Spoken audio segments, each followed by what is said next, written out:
Our news is already AI. These newscasters ain't telling nobody that they're barely going to work because they're going in, they're getting scanned. And if there's a story that they don't want to have to consult with anyone and worry about an ethics, they just run the AI on it now. Damn. Yeah. Damn. Okay. Can you imagine if they were able to do that with Woodward and Bernstein during Watergate? We probably might have never found out about anything. Facts. Oh, man. Okay. What I will say is, if Amber Rose can speak for the DNC, yeah. If you got Cardi B calling out vice presidents on their way to the top and saying, "That's what's up, mom, great role model." If you got people staging shootings for support, if you got people going to airports and slitting their wrists, why they did it, if you got people surrendering and being shot on what if I say, this is where we are. And I want to tell everybody, it's okay to be afraid. Just don't be scared. What it is you really do. You. What it do, y'all? What it do? Good evening, everybody. Happy Saturday, everybody. I'm your host with the motherfucking most, Chill motherfucking Murray. Live from the Spot Podcast. Shout out to everybody tuning in or not tuning in. You know how we do and how we rock. I am a little tired. I'm not gonna lie. But as you can see, I'm in here with a hoodie on and shit. Excuse me. Pardon me. Welcome everybody. Overthought. Salute my brother. Salute. Well, Thursday was I think Thursday or Friday was very impromptu. So I have a show tonight. What it do, Glenn? What it do? I have some things tonight. I didn't have too much. I'm here really to shoot the shit almost. Because we're gonna spin the block Tuesday, of course, again. And I am now in full work mode on Pop Smoke. I found some shit out today. And it was actually a couple of things that I actually knew already. Excuse me. There's actually a couple of things that I actually knew already.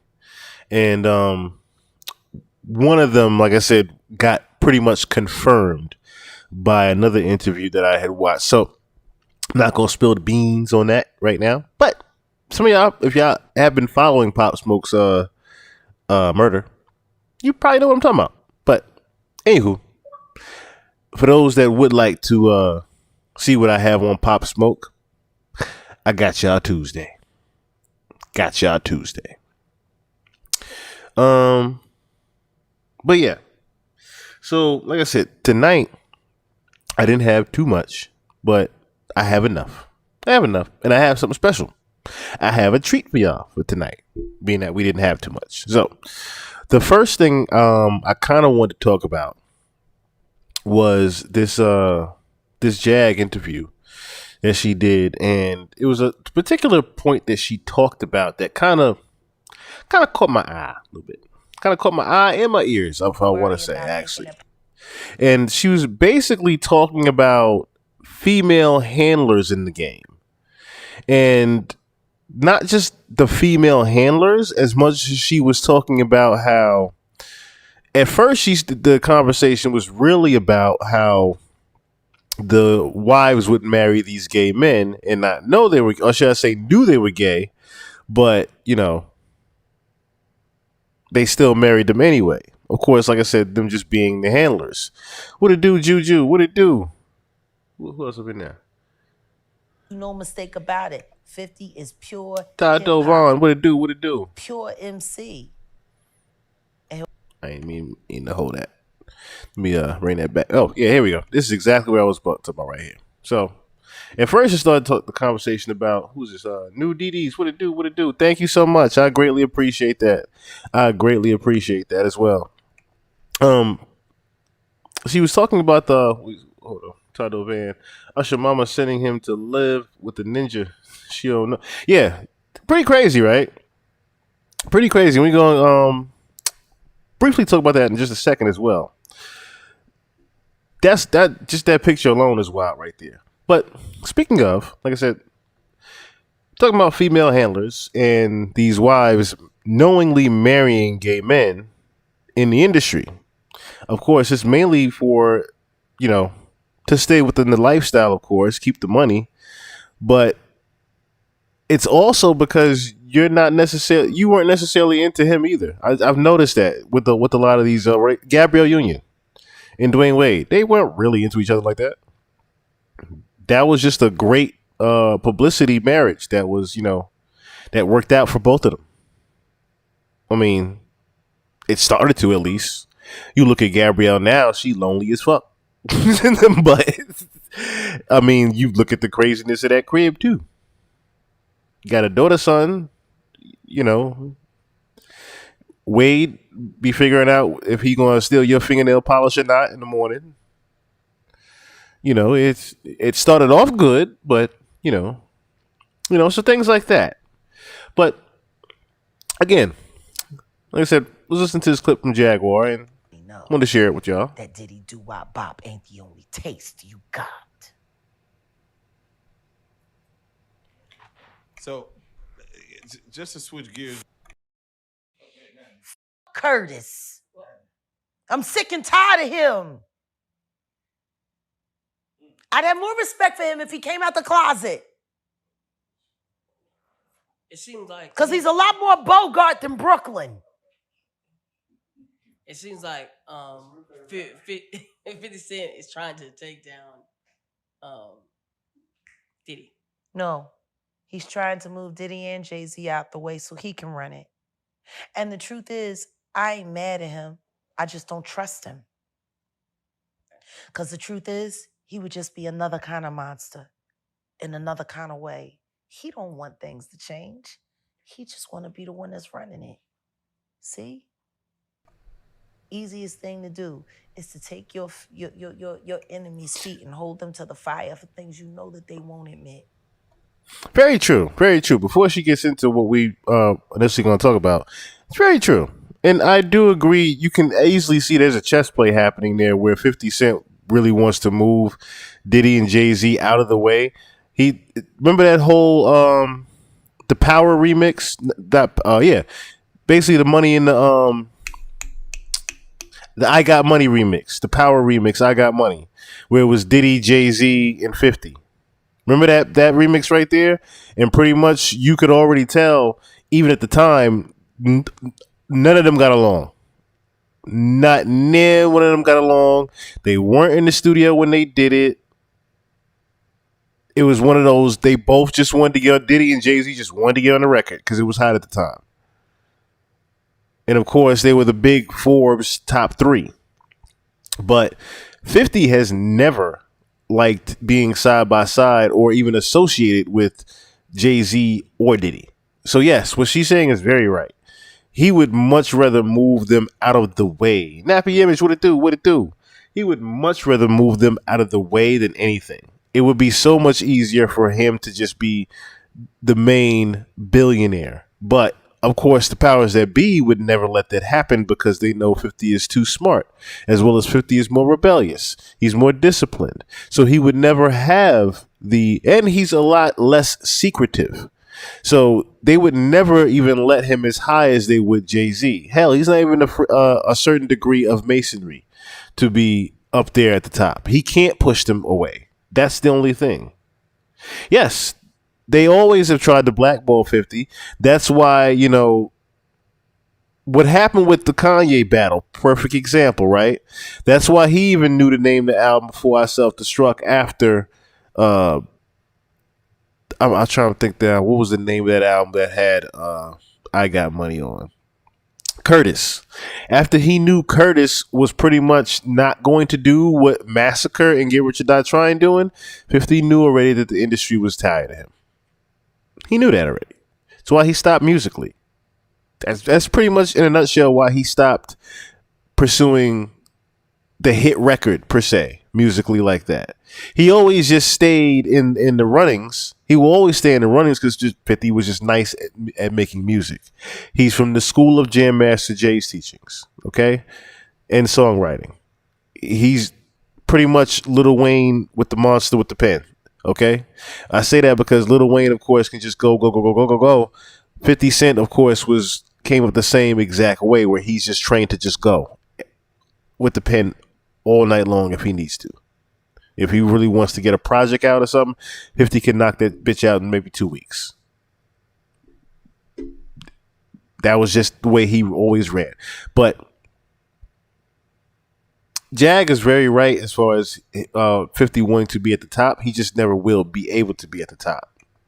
Which is why when that C&D came out, he took all of that Diddy shit down. Because of his tape. Say.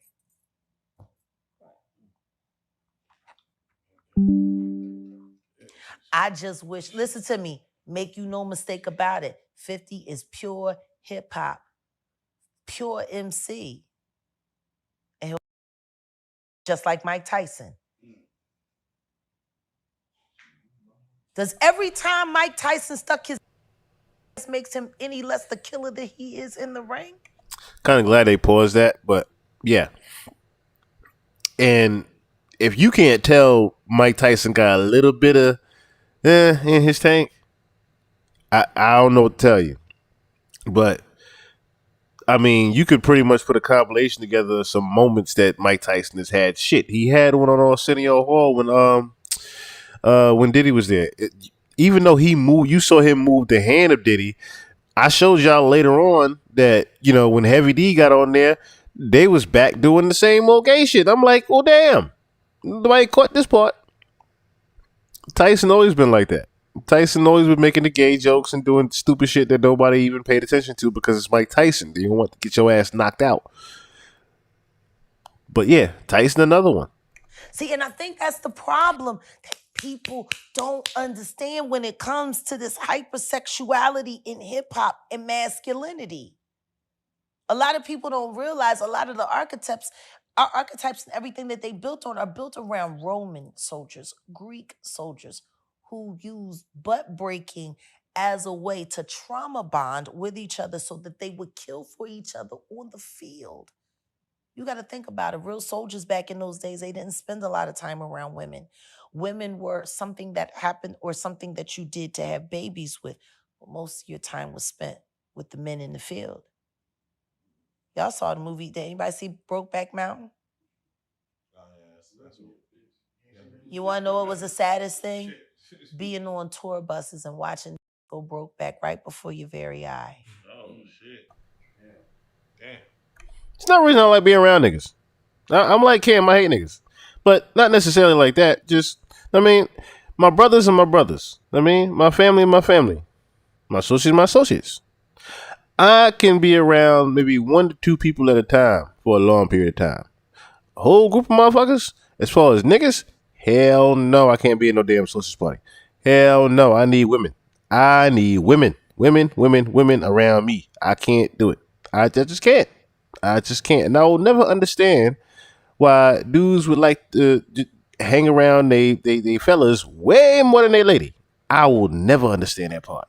I will forever want to hang around my lady more than my niggas. I'm just like that. I'm sorry. I'm just like that. But yeah, I just don't get that part. I don't get that part.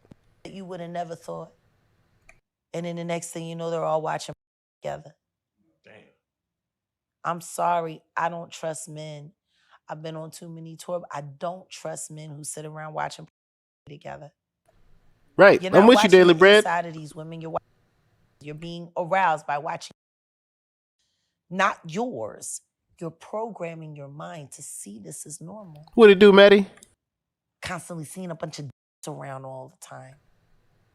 When y'all go to the bathroom, as men and you're around the urinals and y'all just sitting there with your junk hanging out. Hey, guy, how you doing?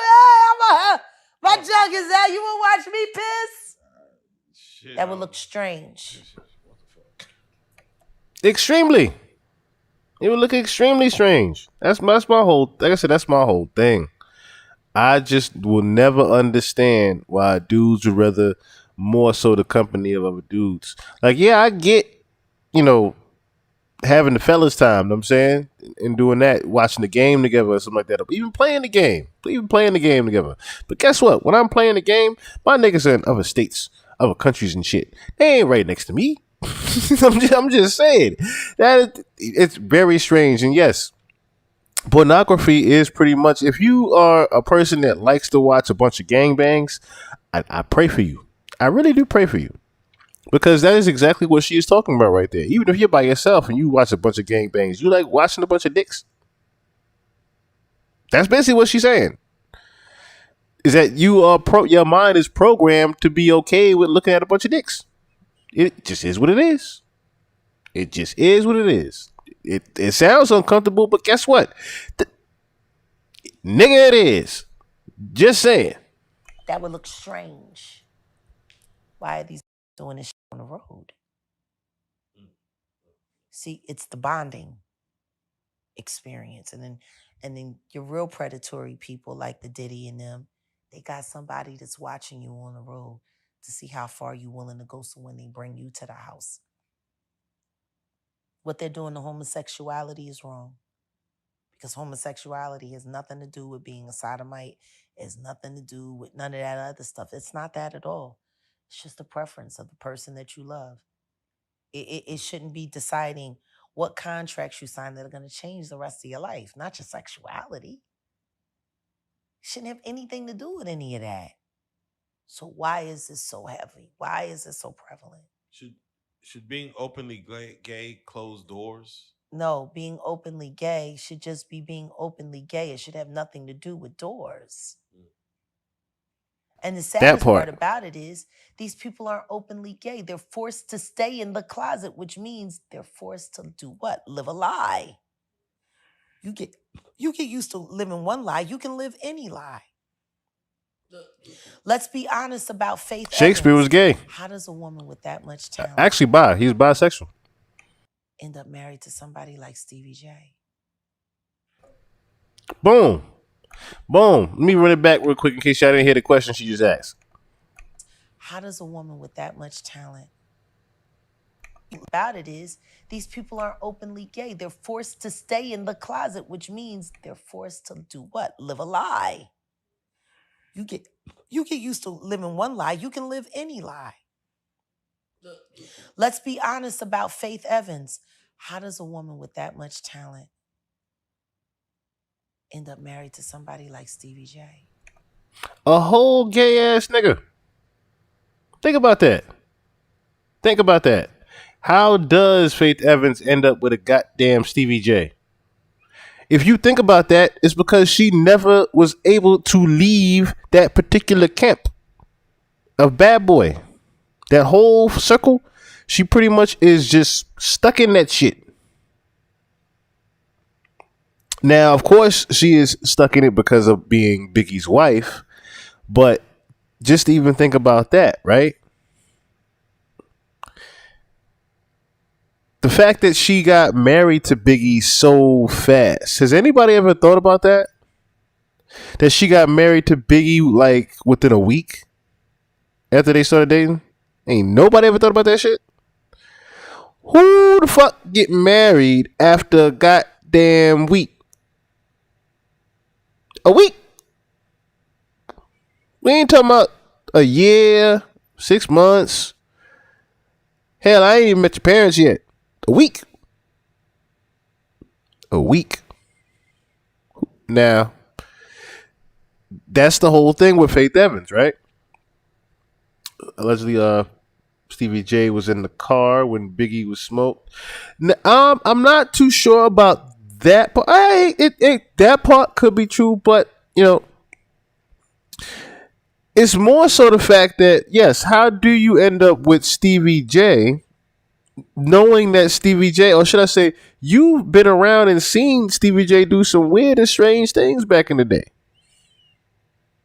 Hell, I showed y'all the little interview he did where there was another man giving him head while he was doing the damn interview.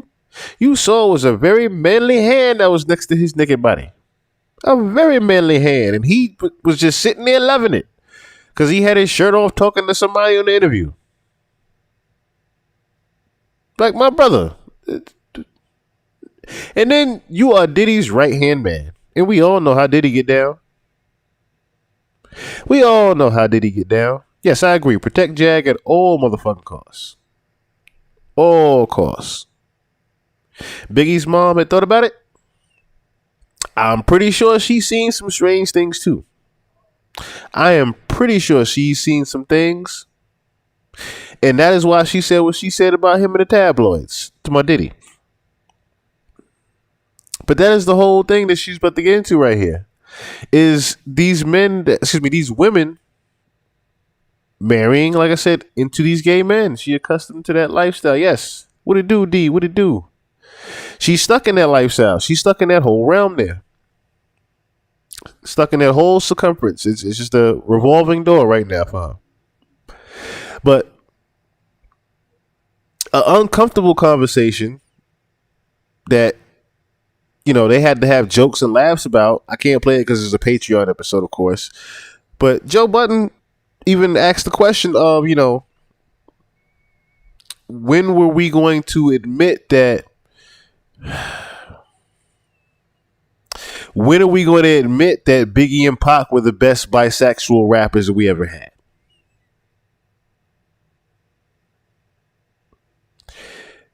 It's an uncomfortable question to ask. But when you think of, I'll give you an example, right? When you think of Biggie, I'll suck on your daddy's dick, right? When you think of those lines,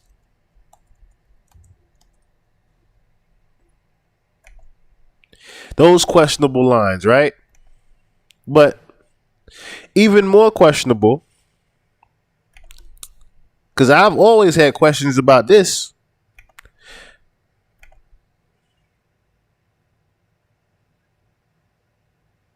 I mean, what in your gangster mind possessed you to think that this particular photo shoot was okay?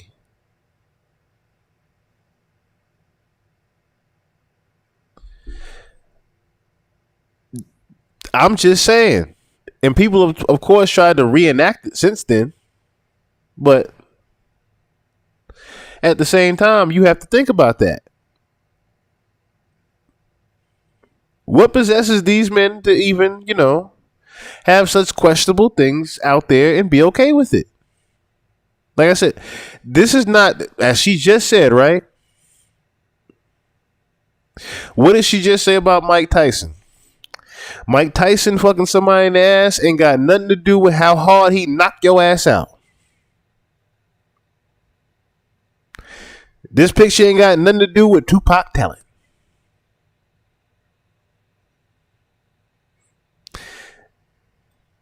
It's just time to unfortunately have that uncomfortable conversation in question of Biggie and Pac possibly being that. As we said before, and matter of fact, Gene Deal has even gone on record and said that before. Gene Deal has gone on record and said that Diddy had something over Biggie's head. So,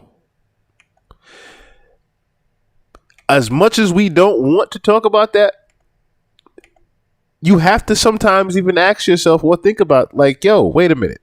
What would even, you know, what was going through Biggie's mind when he said, "You look so good, I'll suck on your daddy's dick"? Bingo, Naziria. Gene talked about how much Diddy was fucking obsessed with Pac. obsessed. Obsessed with him. Hell, they used to hang together. Before the East Coast, West Coast beef, they used to hang together. But Diddy was absolutely obsessed with Pac. And now we have to also think about the main obvious thing, of course, too. Pac hung around Aaron Hall. And we all know how Aaron Hall got down. Regardless if he was raping women, Aaron Hall knowingly has done some questionable things with men. So if I have to think about that whole circle at the time of the mid-90s of Diddy and Pac hanging together, Aaron Hall is around hanging with Pac, and Biggie is just fresh on the scene.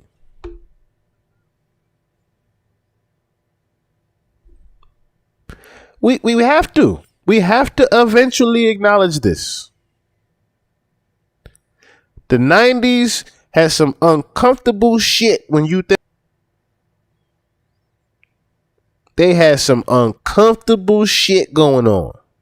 It just is what it is. I don't shoot the messenger. Is all I'm saying. Really?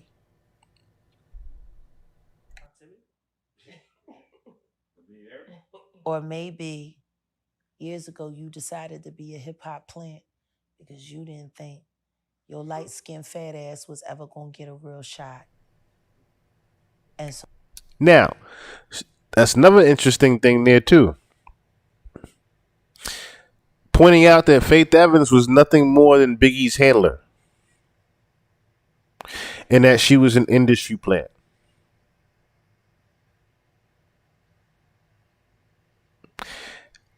That one was that's an unsettling truth. I should say that's a very uncomfortable truth to bear. But when you really think about it, like I said, the fact that they were only together for a week and was just suddenly married and wasn't even around each other like that before or after the motherfucker. Or should I say before or during. They weren't even around each other as much. So, and just listen to this real quick, and I'll play something. shot. You were a single mom and your back was up against the wall. Think about it from this angle. Everything we know. Ask me how much different Faith life, her whole life look, career look. Diddy told her he was going to kill Biggie. She knew it was going to happen. She was purposefully not by her husband's side that night.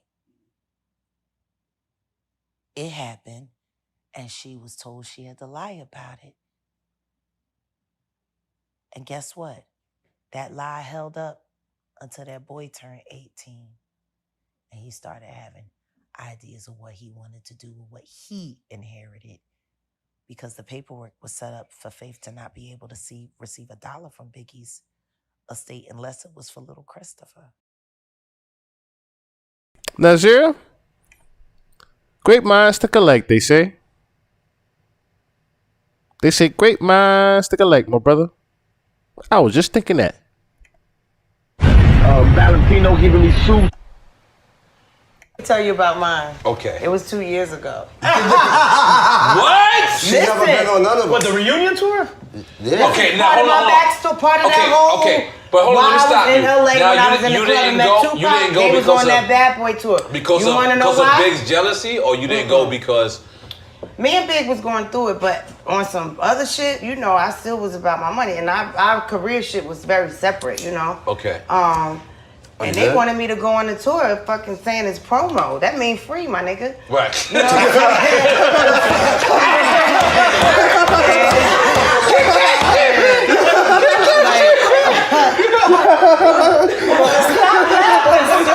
Hey, That was hard. I respect that. That's a lyric. Take another shot, Tiger Ball. Now I'm in. That's Tiger Ball worthy. on the one hand, you look at it like da da da. But on the true shit, I was okay. Now only on the personal side, I had found out about Big and Kim. Big was already dating Charlie Baltimore. Damn, I thought you was gonna avoid this. So no, listen. Notice how she went right into it. This is why you gotta love Drink Champs. You could tell she high and drunk as a motherfucker right now. She don't care what she's saying.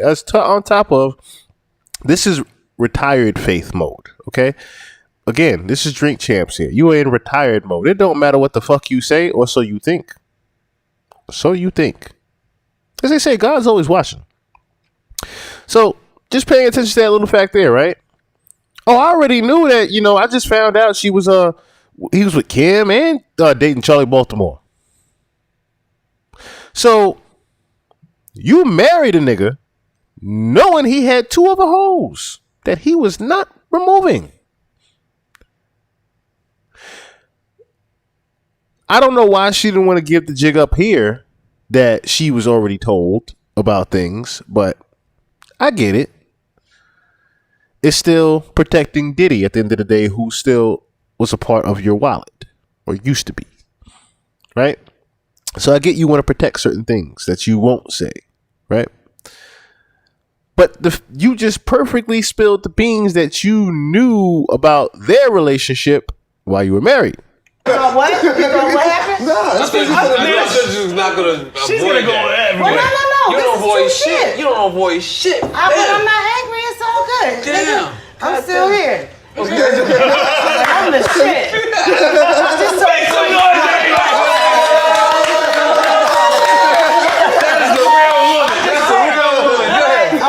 And I was doing shows like, getting like, I want to say at the time I had maybe 2 singles out, but I had a gold. My album might even been gold, but I know I had 2 gold singles for sure, and maybe my album almost gold. I'm getting paid like $7,500 just to do 2 songs, 3 songs on a night. Maybe 75, 10 G's. Like that was okay for me. Why am I gonna go on a tour for free and might have to fuck somebody up? You know what I mean? Like I don't want to even be. This is me trying to be very not around that shit because I don't want to do that. You try to be grown. Right? Exactly. Exactly. So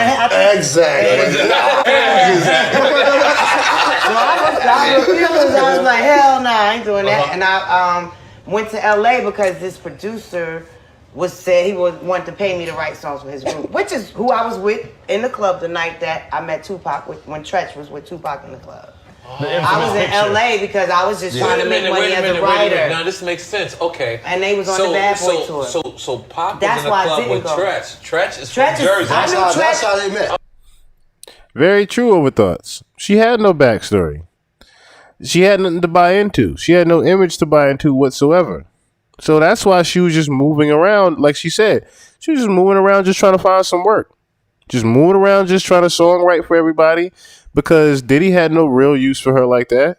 She wasn't going on tour because she wasn't getting paid like that. She wasn't exactly a huge act back then either. She just had the records on the radio. She wasn't she wasn't pretty much in demand as a Mary J. Blige was back then, or as Biggie was back then, or as Kim was back then. She wasn't in as high as demand. She was just the cool, smooth R&B chick. That's pretty much it. That was her image. Right, I knew Tretch from Jersey. He used to be at Red House. So he was the one like, yo, my boy Pac want to meet you, da-da-da. So, I'm gonna be honest with you, right? Mm-hmm.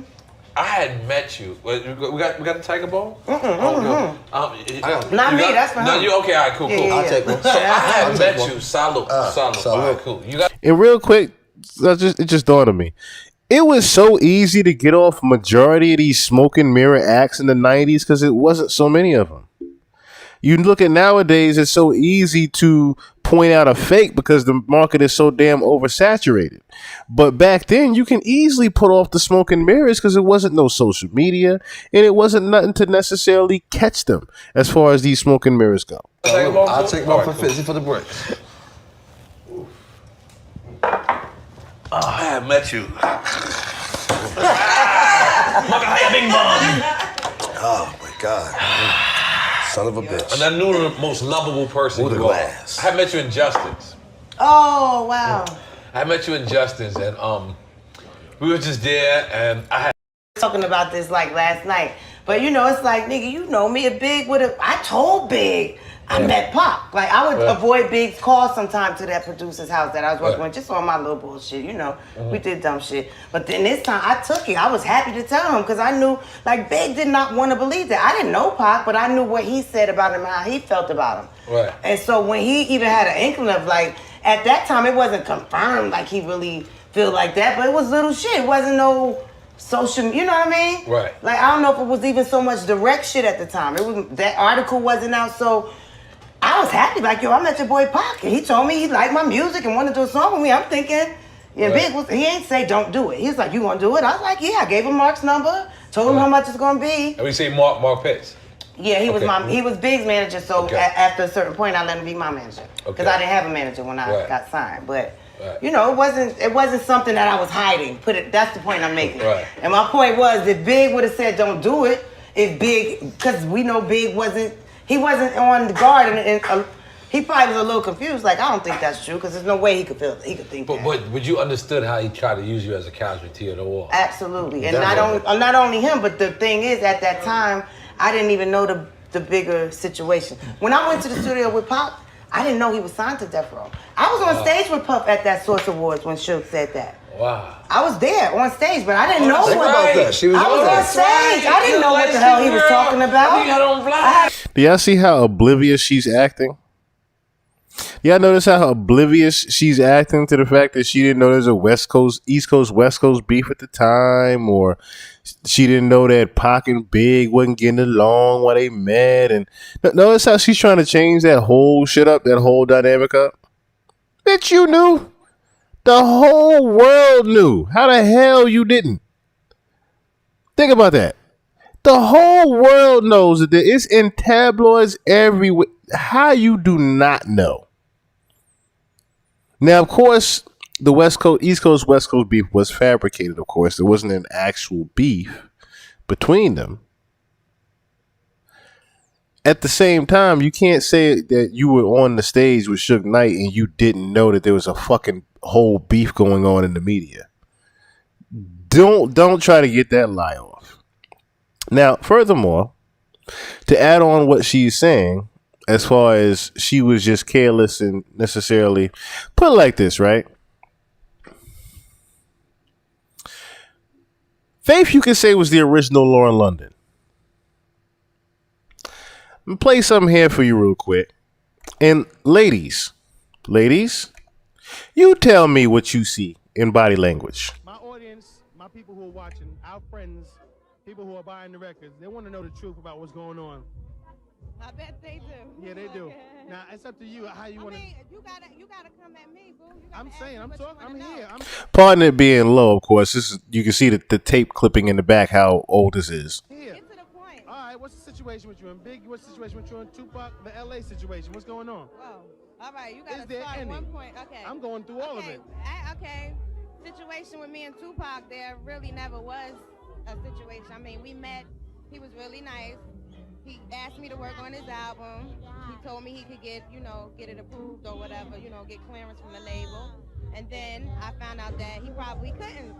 I was out there working with another group. I won't name them. They have nothing to do with Death Row. Okay. And I was writing for them. That's how I met him. I did a reference vocal for another group I won't name. Okay. And it ended up that they were going to try to use the vocal on Tupac's album. So I guess it was for him or whatever. I really don't know. But I just want to pause it and also say that she's obviously married to Biggie at this time. Do y'all see where the gentleman's arm is? then I come back home and the first thing I hear it has nothing to do with his record is that me and him were like involved or whatever. That's not true at all. I mean, it was strictly business, no pleasure. It wasn't even business. It would have been business, but it never got that far. It was you and somewhere else, and then it was moved on to his project, supposedly. Pretty much. Okay. It never was moved on, and my voice is not on his album. Okay. But all the stories that he concocted and all that, I mean, he ain't got to do that. Okay. I mean, if they got beef with each other, him and Biggs, and they're two men, they need to go at each other and not, you know what I'm saying? Okay. I ain't got nothing to do with him. I did, Big is still my husband legally. I am having his baby. No, I'm not pregnant by Tupac, and I don't know who my baby's father is. I'm pregnant by Big because that was my husband and that was the only person that I was laying with. You know what I'm saying? All right. Keep Now, it real. whether he was just laying with me is another story, but we ain't gonna get off into that. We're talking about Faith right now. All We're right. talking about me. But anyway, you know, I'm still me. I'm chilling. I mean, as far as me and him, we don't really interact right now. Mighty. Because I think he's being kind of tasteless about the way he's doing a lot of things. Right. And I've been waiting for the chance to say this, you know, because regardless to whatever's going on with us, you know, he's still a married man. He all on the radio talking about he's sleeping with this one and that one, and you know, and that's not right. Even if I was involved with somebody, I wouldn't be out doing it like that, you know, especially not when I'm carrying this man's baby. You know what I'm saying? We are legally married, but we don't live together, anything like that. Every once in a while, we run into each other, but as of right now, I'm kind of bitter, so I really don't think. Every now and then we run into each other. You're married to him and pregnant by him. Every now and then y'all run into each other. It'd be a good thing if we did, you know, run into each other. Okay, let's make up another scenario. You and him not running into each other. You and this. I mean, we run into each other, but I'm just saying, as far as the legal thing, it's not really active right now. You know, we both spoken to lawyers, but nobody really like signed a paper. Make it official. Right. Okay. That's it. Okay. He was on the radio recently talking about Little Kim. Oh yeah, that's another thing. That's phony. Okay. I'm real. First of all, I'm real cool. I'm real down. You know what I'm saying? If you cool with me, we cool, and that's that. You know what I'm saying? And this was somebody who I had up in my house, taking her to the gym, you know, about to take her shopping, give her my style. Right. Things like that. And all in all, she's sleeping with my husband. It's like a big soap opera, which I feel stupid even sitting here talking about it, but it's all a part of my life. But I'm not even all up in that. I'm chilling. I'm me. I'm going to stay me. God going to take care of me. No question. I ain't up in all of that No mess. question. That's them. They can have it. I mean, They are the faithless. I probably never would have found out because I didn't know all that time we was married. Yeah, they were sleeping together. I believe he said on the radio that it started on a tour. That's not true. Right. She was in my house and things like that. Come to find out, but then you know, that's not even the reason I stopped speaking to her. You know, I just stopped speaking to her because I could tell that she was kind of phony, but I guess she was real phony. Alright. You know, but whatever. It ain't I don't have to have no beef because I'm chilling. None of it like. You don't gotta go there. Just say a prayer for him and keep moving. Exactly. All right. Because you know, in all of this drama or whatever, I ain't never do nothing wrong. I'm being looked at probably by some people like, you know, I'm the bad person, but little do they know that I was subjected to a lot of unnecessary things, and I was just this man's wife, you know, trusting him and a lot of other people, and you know. It happens. All right. Tupac believed Big was behind the shooting. I feel like I need to one of these days just go through some of the clips that I had to get rid of from the Little Kim doc that I did, but y'all see how comfortable she was. That's what I said, ladies, y'all tell me what y'all see. Because, correct me if I'm wrong, ain't no way married, even if you are bitter and on the verge of any type of separation, right? I've never seen a married pregnant woman that close to a man before in a club. I'm just saying. And then you at the club at the same time. That was the part that stuck out to me. You at the club, married and pregnant still. Why? Then you have this man is just very. I'm talking about just. Yeah, so I mean, that weave just bobbing right next to his, right next to his bald head. I'm like, y'all mighty close. And I'm saying to myself, if you wasn't pregnant, your head would be bobbing in between them legs in the car. I guarantee. And just hearing about the time, you just said it live on air in an interview. Yeah, I'm bitter right now. Know what I mean? So and this is not me, bashing at all. But now, fellas, you know what happens when she's venting about another nigga. You know what happens when she's a little loosey goosey inventing about her about to be ex. You know what happens next. I don't have to say that part. We all know what happens next, or can possibly happen next, and why she's doing that. She is gearing herself up. But you know how KRS-One used to say, I gotta gear myself up to write a rhyme. I have to set myself mentally prepared to do something. That's what she was doing. That's what women do. They mentally prepare themselves to get ready to say, you know what? I'm gonna fuck this nigga because I hate this other nigga right now. I don't, just to get my mind off of this nigga right now. What you doing? What you got going? I'm telling you, if she wasn't pregnant, I guarantee you, he would have got them drugs. I said, ain't no way you got your whole big ass arm around her and she just up real close. I'm like, oh, the leg might as well be over the other one. Your leg might as well be over his at this point. Regardless if you bitter or not, you still carry yourself like you supposed to be Faith Evans. If people actually saw Faith Evans looking like this shit back in the day, that I remember, all that shit would have went out the window. Social media would have tore her ass up. All that shit would have went out the window. That whole image she had would have went out the window if this shit really went out like that. But see, that's the thing. That's why we have things like this from back in the day. Speaking of which,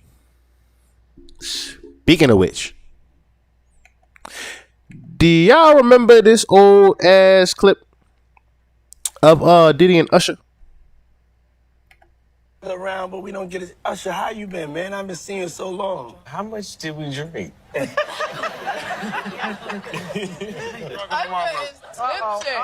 Nick. Hey, Diddy, you gone. He don't even know what's going on. You trying to say something, Usher? I'm trying to say something. What do you want to say? I don't know if I should, but I'm trying. Well, we drank a little bit. You drank a lot. Because you drank that whole can of beer. Yeah, you drank that beer. You drank 2 shots of tequila. Yeah, right. You drank Fired 1 up. Hyper. Let me say it fired up. Yeah. That's your group, right? Fired up. Somebody don't know where the fuck they at right now. And you saw how excited Diddy got when they said he was drunk as hell? Diddy got real excited. Nigga probably got hard up under the table. Got nasty mother. I like this. Your forehead is sweating like Uncle Leroy at the dinner table. It's hot as hell. It ain't that hot. Much more sauce? Look at that. Look. See that girly ass laugh that just came out as soon as he realized he was drunk? It's hot as hell. It ain't that hot. Much more sauce? Everyone at this table. Wow. Okay. And in this weird ass question. If I could only eat one food for the rest of my life. My favorite thing to eat. Yeah. I can't with y'all. No, I'm saying I like fish. Leave it open. You can have caviar. Awkward as fuck. My favorite thing to eat. And then these two niggas look at each other. And did he go to give me a high five? I'm like, yeah, man, I like fish. You mumbled the fuck out that fish. My favorite thing to eat. Yeah. I can't with y'all. No, I'm saying I like fish. Leave it open. You can have caviar, fish. Look at Snoop, yeah, huh? You can have bones, stock, clams, oysters, mussels. Seafood. Leave it open. You can have caviar, fish. You can have bones, stock, clams, oysters, mussels. Seafood. Look at her. Oh man, that was just savage right there. You know, all the clams, both the mussels. He had this seafood, bitch. Come on, seafood. Everybody at that goddamn table knew what that joke was. Of course, you had the studio applause or whatever sign go up, but everybody at that goddamn table knew what the back dude. I can't even say the part right there. The backstory to that joke. I'll just say it like that. The backstory to that joke. Man. And of course, Usher just had to eat it live on air. No Diddy. You talk about a setup question? But see, that's the unfortunate thing from back in the day, man. And that's why we talked about that. I think it was 2 pods ago, where you could just look at his eyes. Even though he was saying that, yeah, this is just a whole makeup of everything right now. What I'm trying to do right now with the I think it was Vera Wang that he was trying to do. I think I forgot what it was that he was trying to do for the Met Gala or whatever. Well, yeah, it was a Met Gala that he was at. But you can just see that the brother was just lost. But the soul is gone. Usher's soul is gone. It's just gone. Unfortunately, there's now talks about, the original person that brought Bieber to Diddy was Usher. Usher was the one that originally had the custody to Diddy, to Bieber. It wasn't Diddy. Usher had custody of Justin Bieber because Diddy trying to get it was questionable. Diddy already had custody of Usher when he was younger with the whole Flavor Camp thing. So he was trying to do it once again with Justin Bieber, and it didn't look so good with him trying to do it as a much older black man trying to gain custody of a young white kid. So you bring a pillow down and have the young, impressionable R&B singer that Justin Bieber's trying to be like become, hey, I'll be your mentor. Yeah, I'll be a mentor real quick, and I'll have custody of you. I'll make sure you're okay. Little do you know, you going to Flavor Camp too. You going to Diddler Camp, and for the next 48 hours, you in Diddler Camp, doing things, as Diddy would say, we can't talk about. Unfortunately.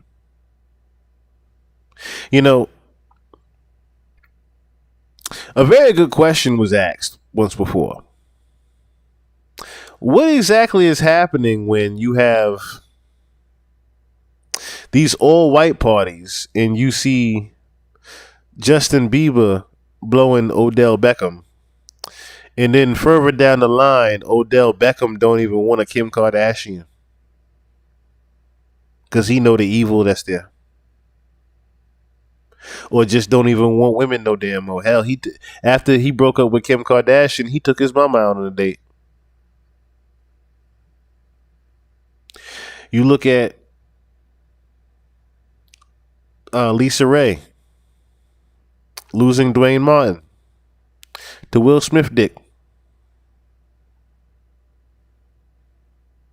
Like, what is it with this same scenario happening over and over again in Hollywood? August Alsina, Mr. I love it and I love it. Yeah, you love a man now. You love a whole man now. Talking about some God brought you to loving a man. Had Nick Cannon jaw on the floor. But supposedly the last pussy you had was Jada Pinkett. Isn't that something? The hell is in Jada Snatch? They got Will running around just taking dick, and August Alsina all of a sudden taking dick.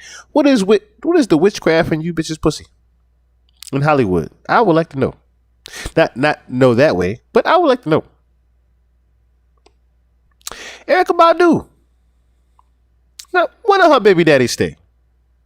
She get the kid, they go. That's it. She put them in a trance. She get the baby, they go. We talking about somebody that literally learned how to give birth to children. I wonder what's really going on with these babies with Erykah Badu, because we only seen the daughter. I ain't seen others. I really be wondering sometimes. The hell is the other kids at? I'm just saying. Hollywood is a weird ass place. Industry is just weird in motherfucking general. Speaking of weird, so came across this clip of do you guys remember the movie Half Baked? So I'm trying to remember the gentleman's name, of course. But he had done an interview with Roseanne.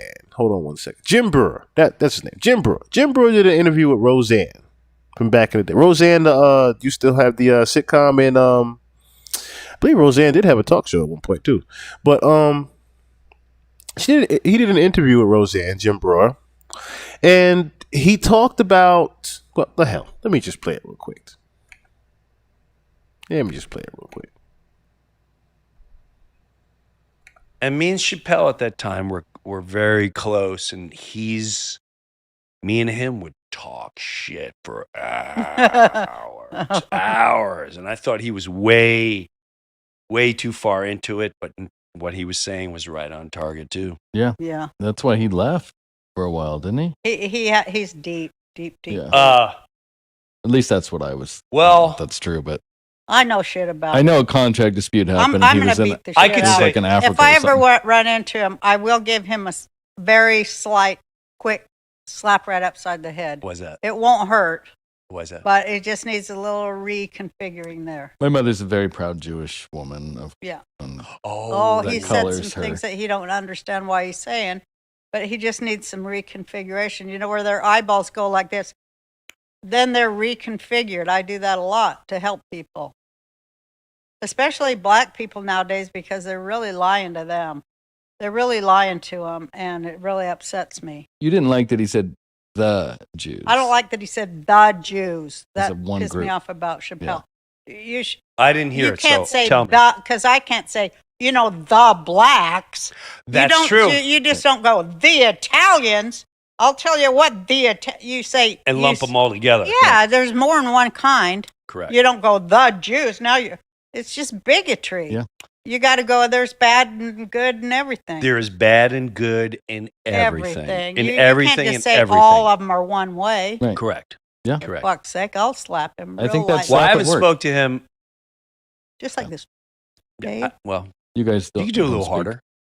I probably I could. think you got a little harder there. But I think What happened between you two? Did you fall out? Or did you just go different ways? no. We I think different ways, but I'll put something out there that I don't know if when we were filming we were filming a movie, and he also had a lot of pressure. Yeah. From HBO and or not HBO, Comedy Central and all Comedy this Central, shit, right? the worst bunch of people. So let me put into context what he's really talking about here, right? At this time, you got the Chappelle show going on, okay? Dave Chappelle himself actually talked about this on Oprah. Now, here's where the timelines actually don't necessarily coincide with each other, right? So I believe Half Baked was a little bit before Chappelle's show, as well as it was before Blue Streak. So him saying even that he was having the trouble with HBO at the time, I think it was more so in the time that he was having the comedy special trouble, to where, Hollywood was pretty much coming to him and saying, yo, we want you to be down. That's what I'm talking about Blue Streak, because Blue Streak, they try to put him in a dress. They was already starting to come to Dave Chappelle and try to get him down with things. On Earth. Horrid. Mhm. He then, while he was on the show, when it was blowing up, and we remember the Aspen Comedy Festival? I don't know. if you Yeah, remember. that was fun. I did that too. He came there, and he was freaked out. Yeah. I said, what's going on? And all I could say is he was visited. Yeah. That's Oh, what I shit. think too. And when he told me who visited him, my heart stops for a second. I'm shit. like, get the fuck. And I'll never forget, he went, you believe me, right? You believe me, Jim, right? And They visited him. And him saying, yo, you believe me, right? You believe me, right? That part right there let me know that he didn't just see no regular dude in a suit come see him from Hollywood. He more than likely had one of the shapeshifters actually show him some shit and let him know that he needed to comply. And he didn't have a choice anymore but to comply. It's either you comply or Dave Chappelle goes away from here. I could, he's like, they came to me and he said the names. I'm like, get the fuck. And what happened? And then all of a sudden he went to Africa. Yeah, that's what I remember happening. But they never really said what happened. Was he threatened? I mean, I don't know how much you want to I don't You can't- have, you can't say. that's none of my business. Okay. But I know for a fact. He was corrected. He said, correct. Yeah. He was, hey, by whoever it was. Hey, we need to have a conversation. Would you like some of your own coffee in your house? What? Yeah, like that heavy shit. And that's the first time, I would,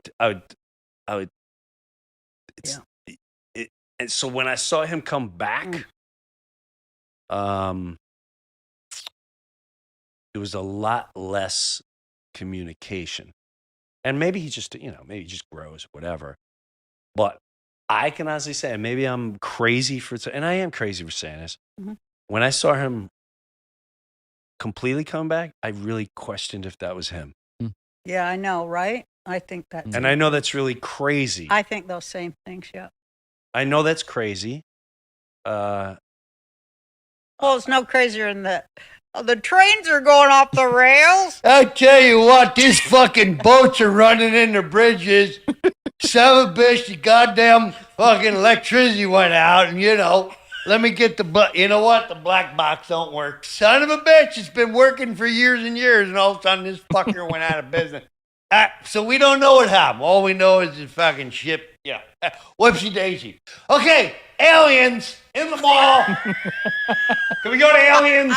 Okay, let's go to aliens in Miami walking around the mall. Pretty much what he's trying to say without being, like I said before, he's trying to avoid, of course, saying the obvious, but he got visited by the shapeshifters, of course, in Hollywood, and it was probably, one of the top elites that did it, of course. And pretty much, in a nutshell, Dave Chappelle was removed and a clone Dave Chappelle came back, is what he's trying to say. And for the longest, some people even were saying that about Dave Chappelle when he came back from Africa the first time. He wasn't the same anymore. He looked completely different. Hell, I remember when Dave Chappelle first resurfaced and his eyes looked like he was about to pop out his goddamn head. I'm like, what is this nigga on? He's on coke or something now or what? Do you remember that Dave Chappelle where his eyes were just bulging out of his goddamn head at the beginning? And you were like, who the fuck? He looked like a goddamn doll. Then all of a sudden he started to look normal. He started to get buff. I'm like, wait a minute, that ain't Dave Chappelle. You could put a voice box on a nigga and give him some jokes. That ain't the same Dave Chappelle I remember. Interesting mind, yes. Dave Chappelle has an interesting mind, the real Dave Chappelle. But who's to say you didn't just transfer consciousness into this walking clone ass nigga that you can control now? As Jim Brewer said, he found out that he got corrected. Apologies that thing was so damn loud. I didn't realize that the damn volume on it was going to be so loud like that. But Jim Brewer, like I said, he realized even back then how wicked Hollywood was. For him to know exactly who Dave Chappelle was even talking about just lets you know even his connections and things like that. So the treat that I have for you guys is something that I watched years ago. But not a lot of people have actually seen it. Similar to the Alien interview, I have who was called the Illuminati wife. She's basically she was a former wife to a CIA agent that has some pretty interesting stories, to say the least. I'll just say it like that. Okay, everything is rolling. Yep, the red light's on. Okay, let's say a word of prayer. Lord Jesus, we're thankful for this day and opportunity to do your service. Lord, you said you should know the truth, and the truth shall make you free. And that's what we're interested in accomplishing here today, in Jesus' name. All right, now one more little technical thing, and it's weird, but it goes like this. 10, 9, 8, 7, 6, 5, 4, 3, 2, 1. All right, Kate, now I'll tell you. What I just did is simply to synchronize the cameras. It's not anything magical. Okay. And it doesn't mean, oh my God, the countdown is here, we're done, redone. If we sneeze, if we cough, if I was raised on a farm. In fact, I live in the same neighborhood in which I grew up. It was my grandfather's farm. Part of it was divided into thirds. But in 1939, my grandfather was an obstetrician in Norfolk. He was also in the Naval Reserves. He was in charge of military intelligence in Norfolk, which is the largest military naval complex in the world. So I was born in the Naval Hospital, which was the NATO headquarters, and brought home to my grandparents' farm. My father was in the South China Seas on a naval vessel.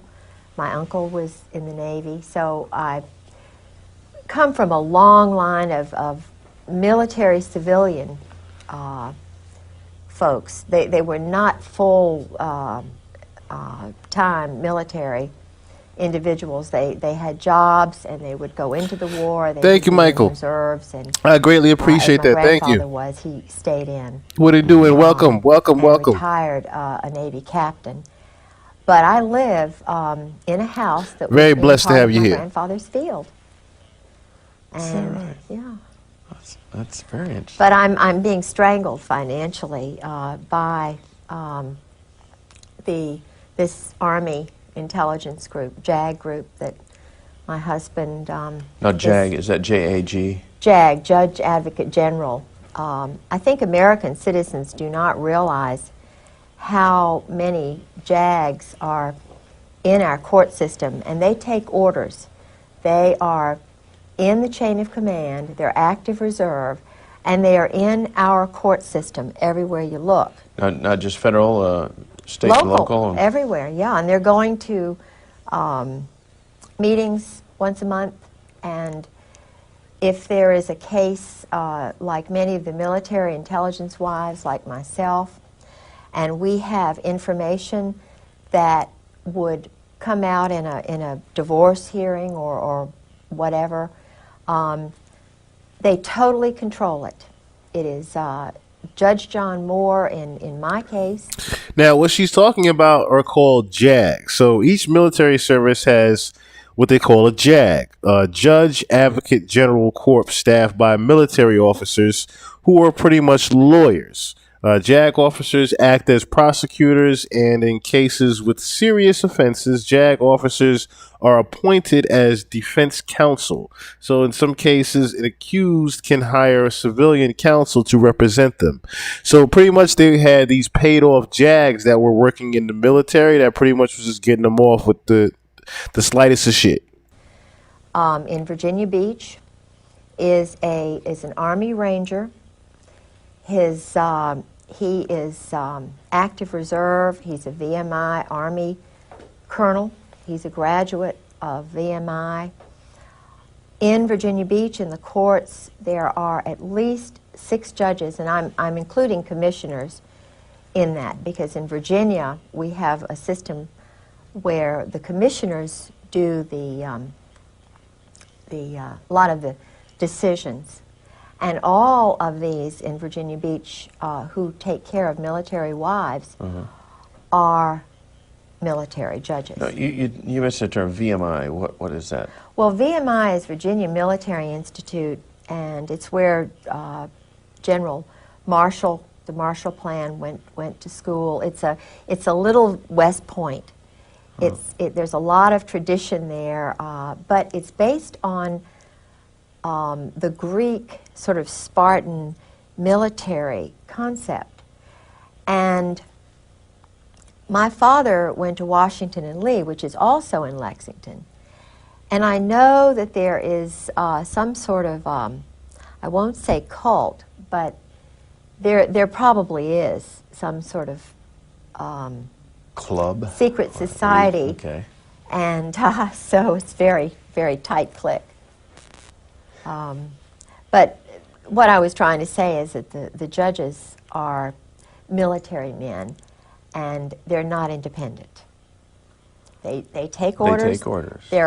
There's a chain of command, and in my particular case and the other 11 military wives whom I have met so far, there are many, many more, but they've all been handled the same way. Mm-hmm. That's not a normal divorce at all.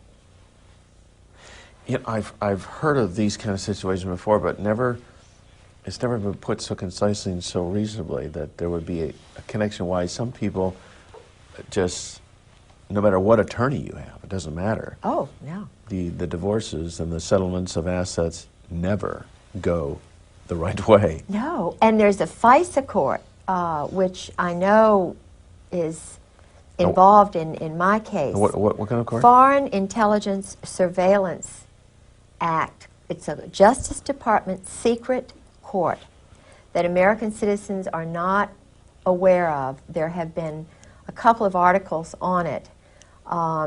It's a small group of men, and I think there's a woman on it. I believe there's 7 justices.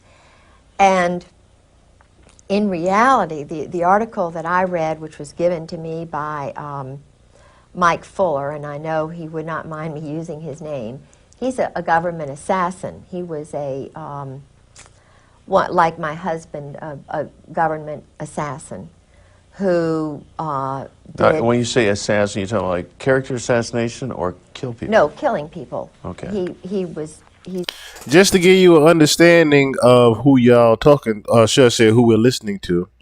Yes, she is the wife of a former CIA assassin. a mercenary, government mercenary. Okay. He was in Afghanistan and in Rhodesia, South Africa. And I met him and his wife through Sarah McClendon.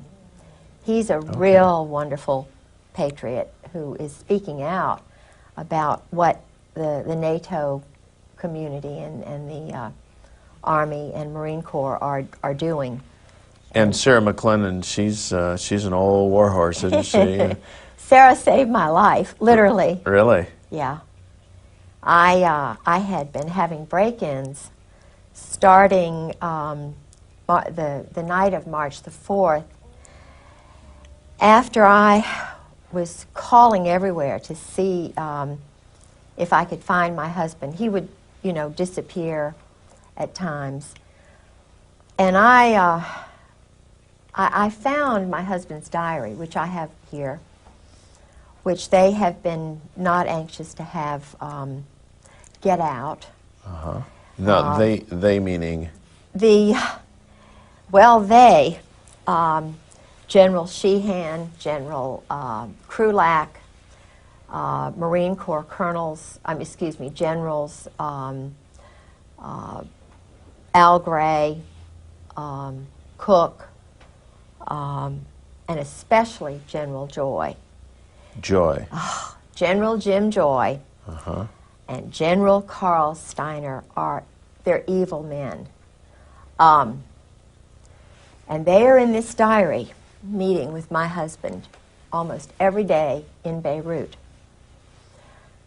They trained the men in black who killed those people in Waco. It was General Joy and General Steiner. Steiner's army dirty tricks, special operations. And this is what my husband does for a living, is train mercenaries, young boys from countries like Romania, Cuba, Dominican Republic, Haiti, all these countries. They're training them to be murderers. And the taxpayers' dollars are paying for this. Okay, now they train them just through the normal channels of the military. These kids join the Army or the Marine Corps, and then they select these kids based on some criteria to train them? They psychologically profile them. The profile, which is similar to my husband's and Lee Harvey Oswald's and McVeigh's and some of the others who were all part of this program. Jeffrey Dahmer was profiled and hidden. You know, So you hear that? All these, and that was no reason why I didn't necessarily, because I was going to get into that with the school shootings and shit, but I wanted y'all to hear it out of someone's that was, in that. You literally, Jeffrey Dahmer was trained to be a killer. Pretty much, that's why he was almost celebrated with his documentary. Y'all following? Like, they pretty much train these killers, MK Ultra the fuck out of them, and send their ass back out into society, knowing what they're gonna do. They just want to see how many they get rid of for depopulation purposes. What most Americans do not know is that all of these men were Jeffrey Army. Dahmer, he has a military background? Of course. They're all Army. Oh, okay. They were all picked out because they're perverted or twisted. They were all picked out from the Army. That's the reason I never want to go to the Army or the Navy and none of that dumb shit. I never wanted to go to that. Now, salute my veterans, of course. Salute my people that are in the Navy and in the Army. Hell, I have family that's in the Navy. I just never wanted to be involved in it because I knew that there were other things going on in it. Yes, to push their agenda. I just always had a very bad feeling of it. And I was told from young, this shit ain't no place for a black man. It just ain't. Military ain't no place for a black man. I took heed to that shit. And, hey, like I said, shout out to my people that are and were in the Navy. I mean, from what my understanding, the Navy is a hell of a lot better than the Army. But as far as the Army goes, as you just said, they all came from the Army in the military.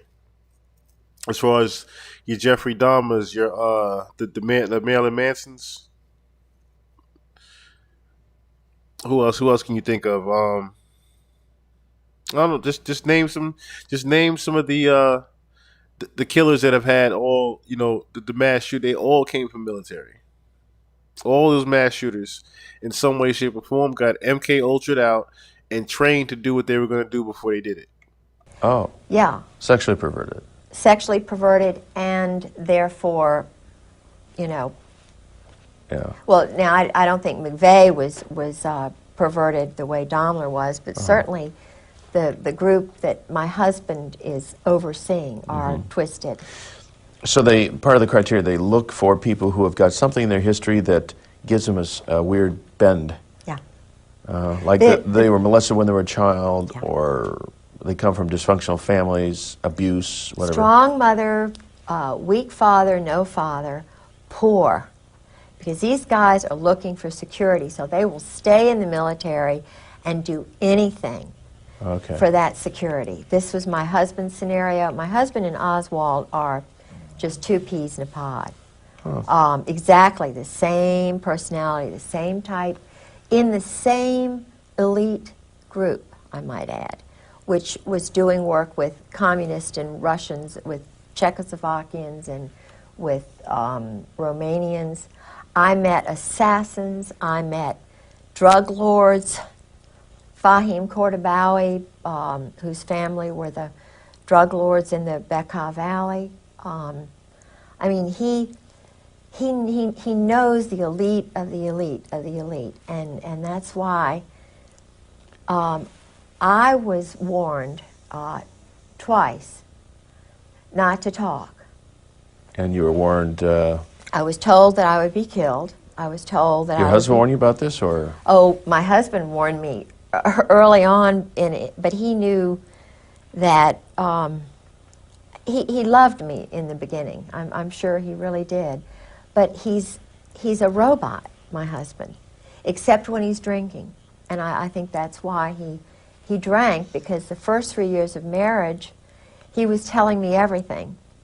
And I come from a very strong Protestant Southern culture, which, you know, when you're talking about shooting people like ducks, the only thing I can relate it to is my brothers going duck hunting, and that's what George would tell me it was like. Killing is just, you know, it's nothing. There's no emotion involved. You just get rid of somebody.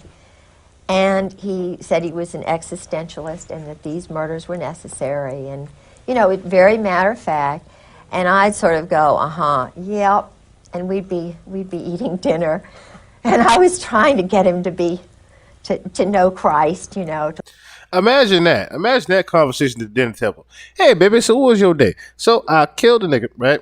You know, I took the knife, right? Went right from the cheek on the left side, went all the way around in the right cheek as she's cutting the chicken, right? On the other side. Tell me more. I'm just saying. I don't know how in the hell she was able to go through that, but kudos to her. We're dealing with 10 years. As she said, the first 10 years he spoke. First 10 years he spoke without drinking. And he was just spilling all the beans about this shit. This is who we listening to right now. To sort of understand a little bit about my background and America's background. But his group they are not Christians. They're what he calls existentialist, and they study German Clausewitz and Nietzsche, Sartre, Camus, Montesquieu, and his thesis at Princeton, which was written for him by a very good friend of his named Todeve, who was a French count. And his thesis was on this. And it was, supposedly, it was in French, but my French is better than his. So he could not have written that by himself. I know that. I know it was written for him. But in the intelligence world, and in the communist world, in the world that my husband was in, one had to know French because all of the terrorist trainers and the guys who were funding all the guerrillas and everything were in Paris and New Orleans. They would go back and forth. Still, the 4th Marines is out of New Orleans. And that's been going on a long time, ever since Disraeli, even before, I think. But they had hit squads and you know, undercover groups in New Orleans. And George would go to New Orleans, all the Marines. I mean, this is where they train, do terrorist training, Lake Pontchartrain and places like that. Okay, and then this would be during the 1980s? Yeah, 1980s. Okay. From I think New Orleans has been a school for a place where debauchery and murder and cults and flourished. Yeah. Well, there's a New Orleans connection with the JF Kennedy assassination. Well, you see, Oswald. Move this up a little bit. My husband and Oswald were in the same club. General Jim Joy is in that club. General Louis Buell, who is my husband's benefactor, or whatever you want to call it, is in that club. There is in fact, I've got the name of, there are Russians in that club. Yeah, feel free to grab any reference materials. Yeah, what I want to tell you about General Al Gray, my husband was the chief of staff for General Al Gray, who was the commandant of the Marine Corps. And I probably shouldn't say this on the tape, and you all can get rid of it, but he's a homosexual. Gray. Gray. Okay. He's what they call a cherry Marine, Now, I'm not anti. I'm trying to find my. Cherry Marine. I hope I've got it. Just said that shit like it was regular. Here it is. The This Vietnam term cherry marine, Cherry is that Marine. that's a common phrase to the military? See, the thing is, they're guys and they're girls, and I just came from such a real prudish culture. Yeah. You know. That's fine. You came from a normal culture. And I'm not judging them, but they, the Vietnam War, I know a lot about. I came from a modest, honest, blind as hell white family that didn't know a goddamn thing about all this Illuminati secret society shit. But I would soon find out. About the MAXOG program and the Phoenix program, because George was involved with a very important part of that. Not important really, but he and Al Gray and Louis Buell and Michael O'Boyle and Ollie Whipple were. Do you remember the Manguez and the Pueblo? Was it the the seizure of that little ship? Yes. Yeah. This was. It's run by the mob. Then it was a mob military partnership, joint. It was a joint operation in Korea. Now, isn't that something? Who would have thought that the mob even had something to do with the partnership of the military? And in Vietnam. The highest levels of the Marine Corps and the Army in those special operations levels, the individuals are actually in the mob. New Jersey. You're talking about the mafia type mob? I'm talking about the Brooklyn, New Jersey mob. My husband, Al Gray, Sheehan, they're all Brooklyn. Cap Weinberger. Heinz Kissinger, there's the Boston mob, which was shipping weapons back and forth to Northern Ireland. And I don't want to get too deeply involved in that, but it goes, Israel, some of the Zionists who came over from Germany, according to my husband, were, he works with those people.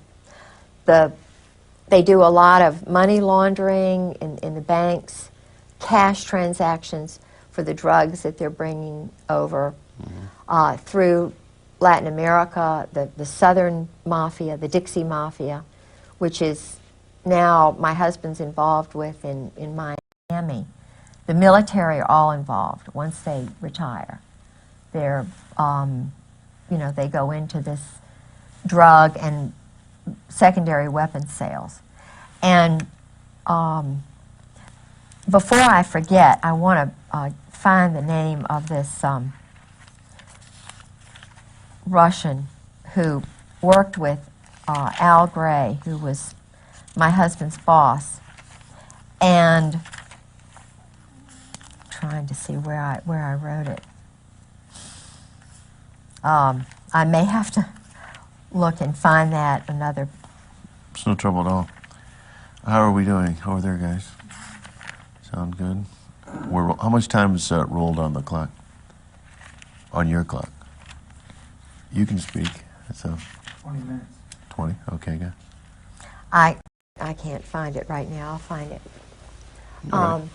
The Vietnam was really important because a lot of experiments were done on boys who went over there.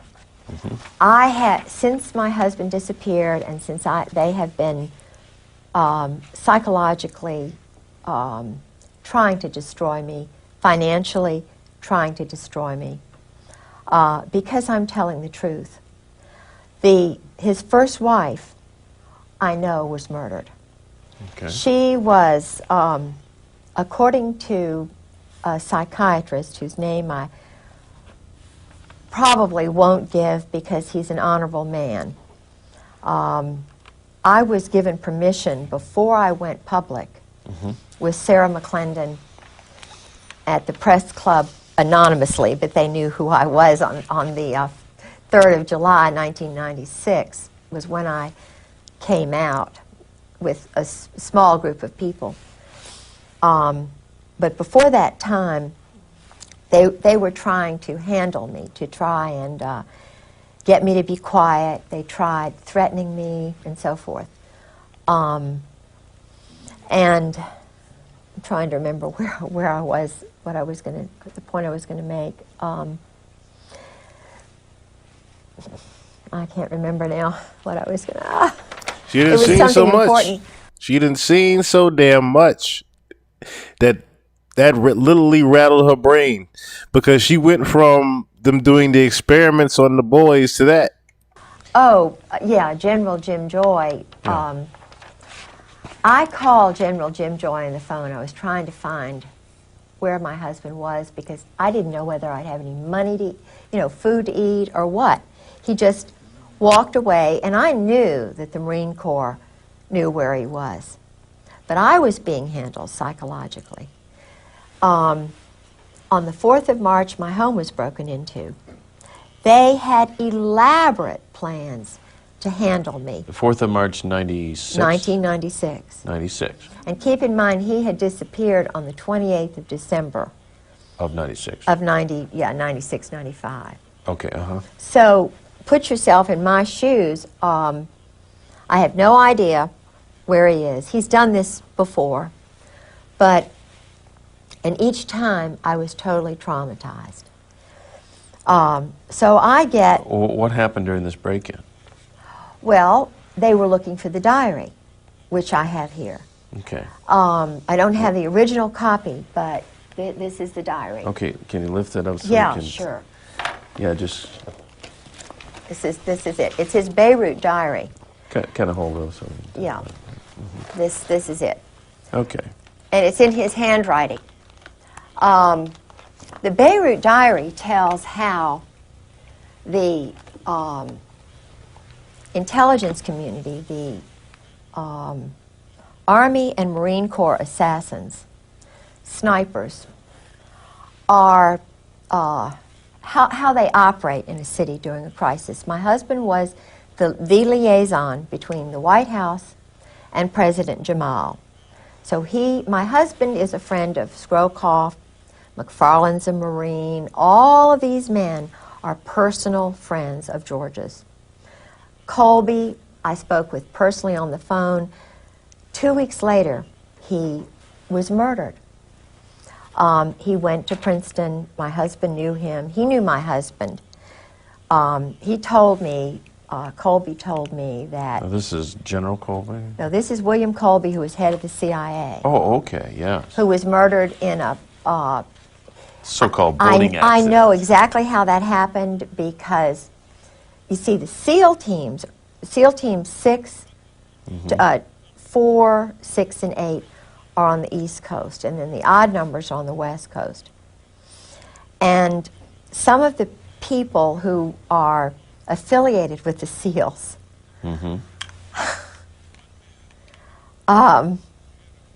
I shouldn't say that. I'm not going to say it, but... Well, it wouldn't be hard for a SEAL to come from underwater and tip the boat over and make sure the man's dead, that sort of thing? The Israelis train with the SEALs.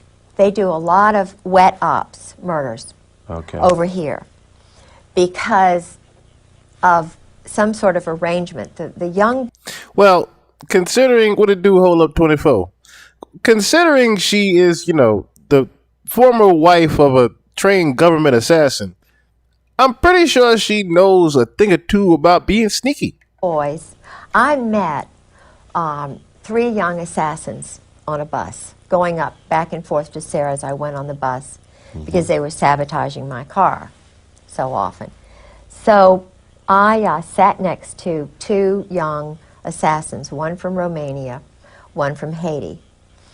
And I let them know that I understand, how it is. And this little boy cried.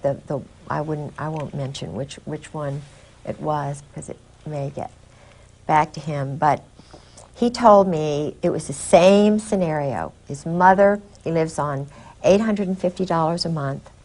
Now, these are mercenaries working.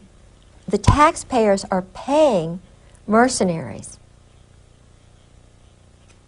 The taxpayers are paying young men who are not citizens of the United States to kill innocent people, women and children. They get on a flight from Norfolk and Oceana. They fly to Stuttgart, and I was told this is what they do. Then they go by a special helicopter to countries like Turkey, like the part of Iraq, to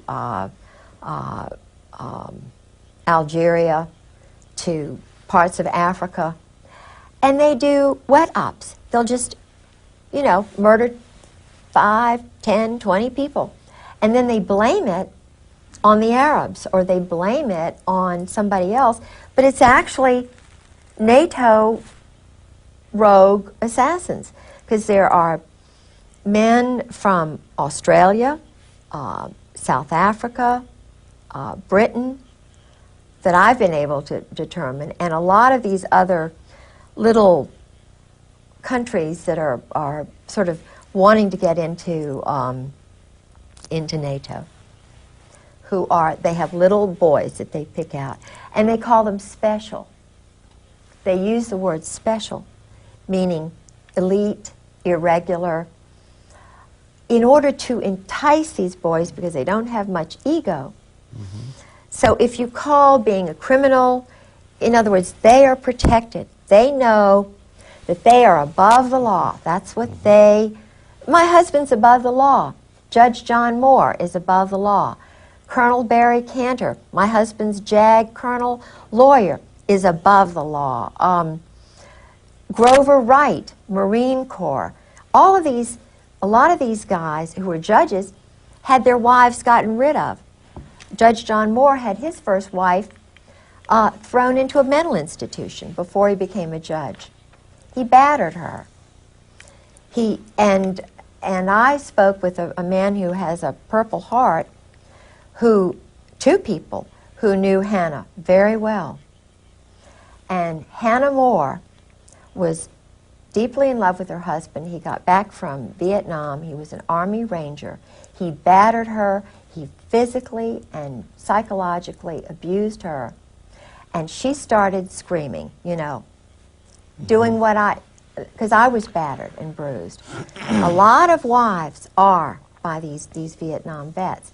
But if they're a colonel or if they're a rising star, the wife has got to be crazy because they've got too much invested in these men. And it's a very small cult. I mean, I have heard the things that they do when they're colonels. It's some of the same things that they do in Cap and Gown, which is the Princeton version of Skull and Bones.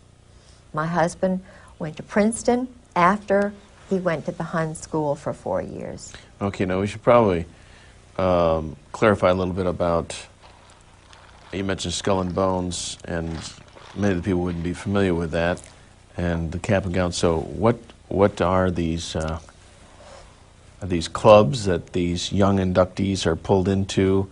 Secret societies? Secret societies. And again, is this to make them feel super special? Yes. And also put a control on them Yes. so that you never tell these secrets? Yes. Oh. That's it. You have got it. I've heard a lot of child molesters. I mean, people who are not connected with the military, just plain old child molesters, will molest a child and then tell them, now if you ever tell, they'll take a cat and strangle it and kill it or something. This is what I'm going to do to your mother. This is what I'll do to you. Yes. Bad things will happen if you ever tell. That's right. And children grow up believing that I must never ever tell. And they don't, generally. That's right. Unless someone comes along to help them see the light and come out of it. Yes. And you see, my husband is frightened to death. I believe that his brother was murdered to keep him in, because he had gone through 4 years of this mind control. And the man who did it, I'll you can see this on the video. His name was Charles Caddock, and another man named Alexander Robinson. Okay, Charles Caddock. Caddock. And the other one? Alexander Robinson. Alexander Robinson was a Marine, very well-connected Presbyterian family, whose family member was the influential one who brought over the Saudis.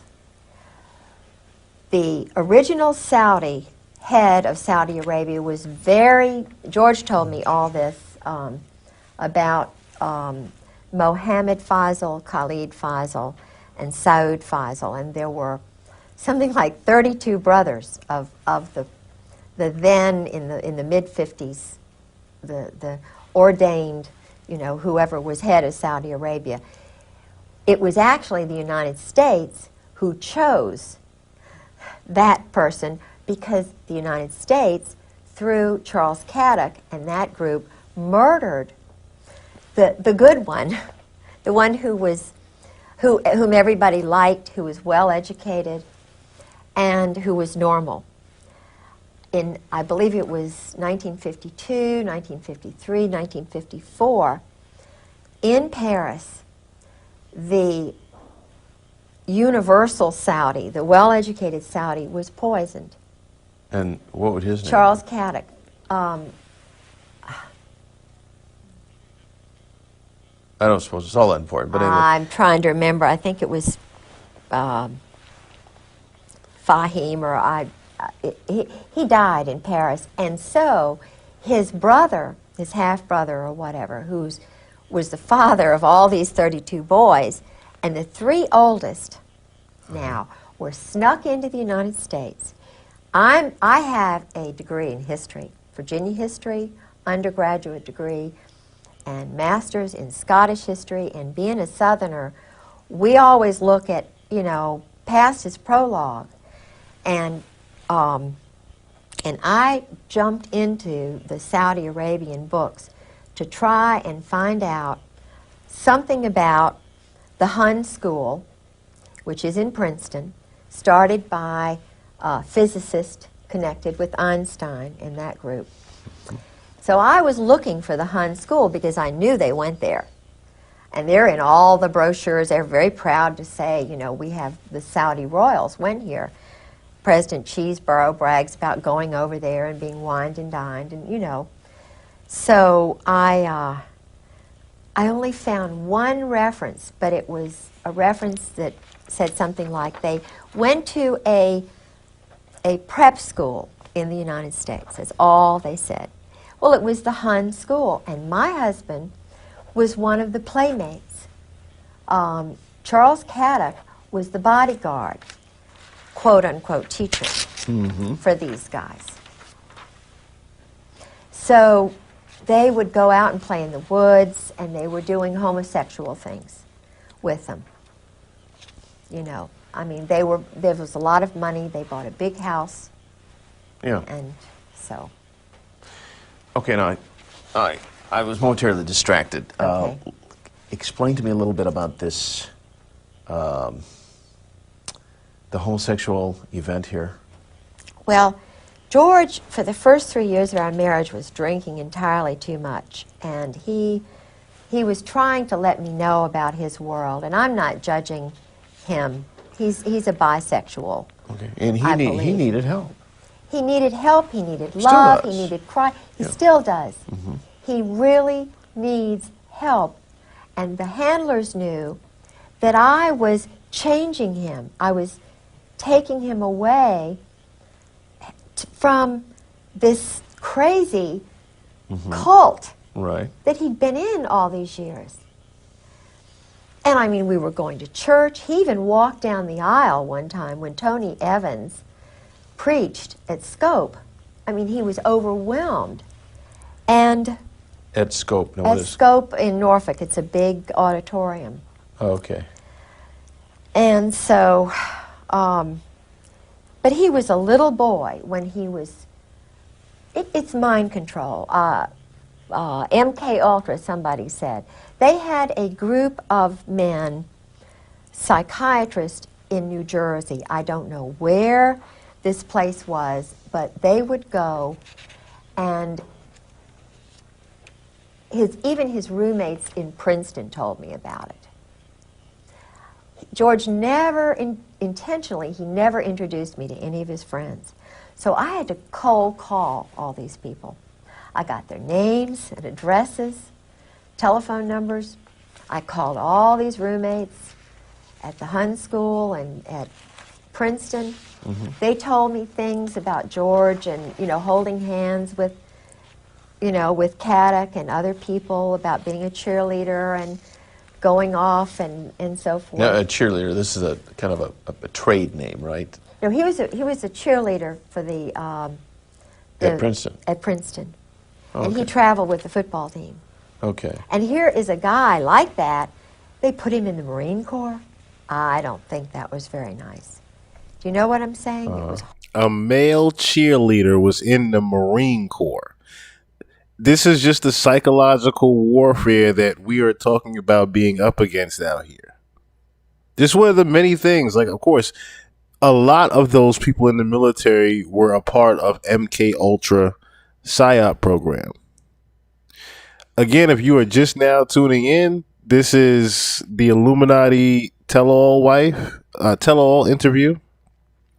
She is the wife of a former wife of a government assassin. What it do, Malcolm Barrett? What it do? What it do? Oh, most definitely, my brother. I'm trying to just let it run for the most part. I'm not trying to be, just stopping and interrupting her because, like I said, this is a 4-part interview here.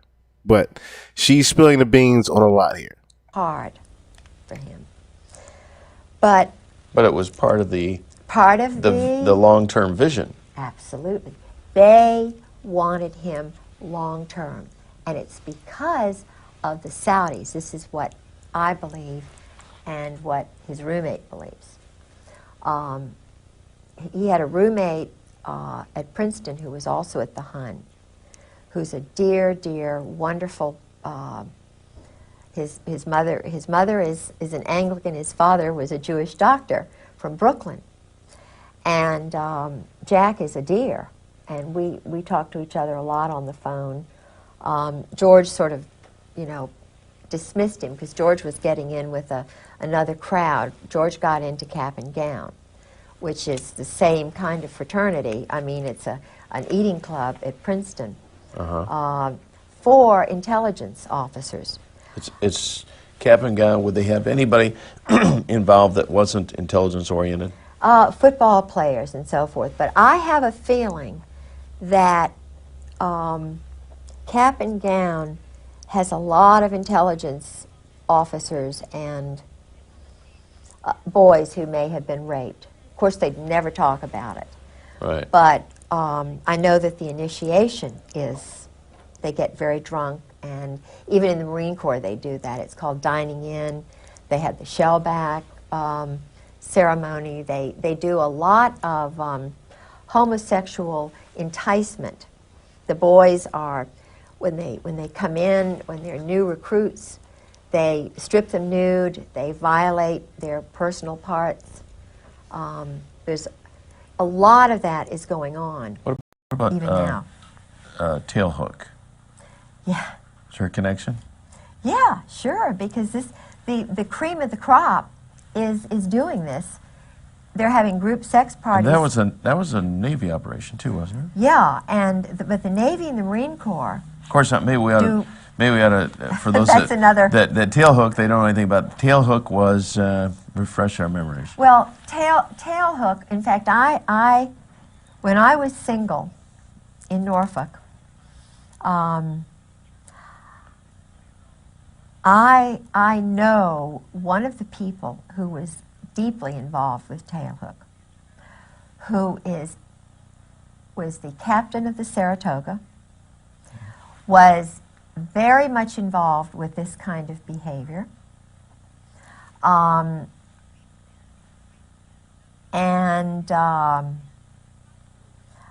know a lot about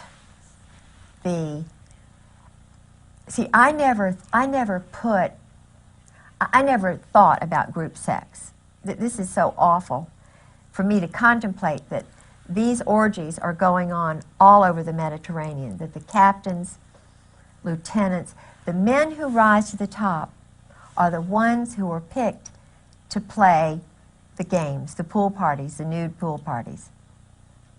And they have secretaries who come in. I've talked to 3 guys, and of course my husband, who went to these parties.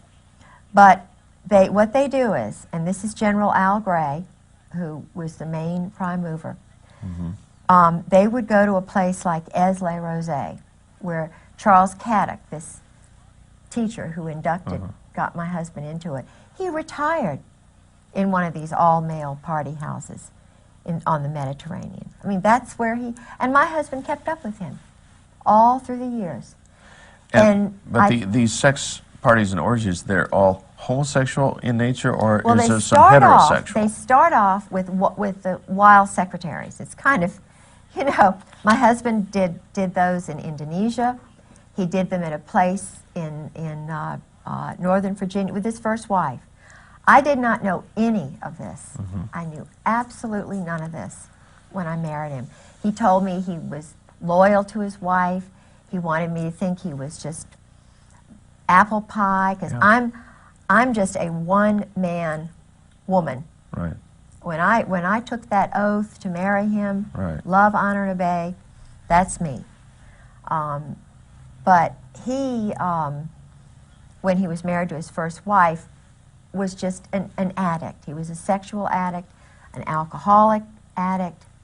He loves, you know, terror, and his whole little soul was just being sucked away from him desperately. And he needs Christ. He needed me day in and day out. He did not need to be. What he's doing now is running more of these operations. You know, as you describe this, I can't help but think of Bill Clinton. Well, of course he was. He was one of those profile boys. But the difference between Bill Clinton, and I'm not saying Bill Clinton's better, but Bill Clinton did not go, he didn't know anything about the assassinations. Bill Clinton, when I was living with Sarah McClendon, the senior White House correspondent, who saved my life, because she said, Mrs. Griggs, you get up here to Washington right now or you're dead. You're going to be dead. And I still feel as though I probably will be. I'll certainly be financially ruined. They are still doing psychological operations in my home, sabotaging my car, messing with my telephone, my radio. You cannot believe what I've been through in the last 2 years. It is horrible. And it's being done to other women and other wives and other men who don't go along with the program. They are murdering Marines, they're murdering sailors. Of course, one of the best ways for you to stay alive is to Yes. do what you're doing. Really? Reduce this, absolutely. Reduce this to video, get this scattered all over the country. They won't touch you, because if you're dead, that validates everything you're saying, see. So Well, they poison people. publicity is the best thing you can Yeah, one of the things that was happening to me after, I must tell you about General Joy. I found his name all through the diary.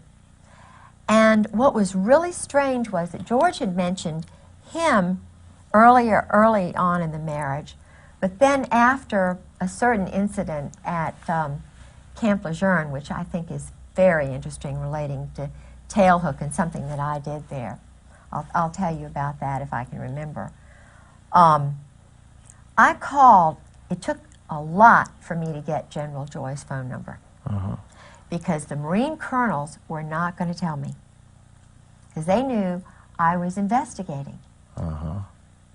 So nobody would tell me about General Joy. I called a person in George's address book who was a general, pretending that, I was updating my Christmas card list. And I just wanted to find Jim Joy's telephone number. He said, he's up there. He's running morale, welfare, recreation for the world, you know, a payoff job with the mob. And he's living outside of Quantico, and here's his phone number. So I call him up, and keep in mind, my husband is infamous, Princeton graduate, chief of staff for Al Gray, who runs all the dirty tricks for the Army. You know, Linda Tripp worked for Carl Steiner, who was a partner of, you know, Jim Joy and Carl Steiner and my husband were the triumvirate in Beirut. Okay. And Linda Tripp worked for Carl Steiner down there This would be approximately. in the, I think in the 80s. She and her husband were both Delta Force duos. They send them, but then they divorced, so that broke up that. But she's a dirty tricks person, Linda. Anyway, so I call General Joy and I say, General Joy, this is Kay Griggs, and I'm George Griggs's wife, you know, chief of staff under Al Gray, head of half the world, dirty tricks, special operations, wet ops. And he goes, no, I don't believe I know your husband. Exactly his words. And I'm taping it, by the way, because they took my tape. They started coming in and putting sticky stuff and running my, you know, just mind jagging me. Putting sticky stuff. On the tapes, and they would put the tapes on different, you know, they would go to a lot of trouble. They would take things that I said on one tape and put it on another, and I mean, they were having fun with me psychologically. But I taped this conversation with General Joy, and I said, well, that's really strange, General Joy, that you don't know my husband, because I'm sitting here on my bed, and I'm looking at my husband's diary that he kept the whole time he was in Beirut. And you're in there almost on every page, you know, you're in there a lot.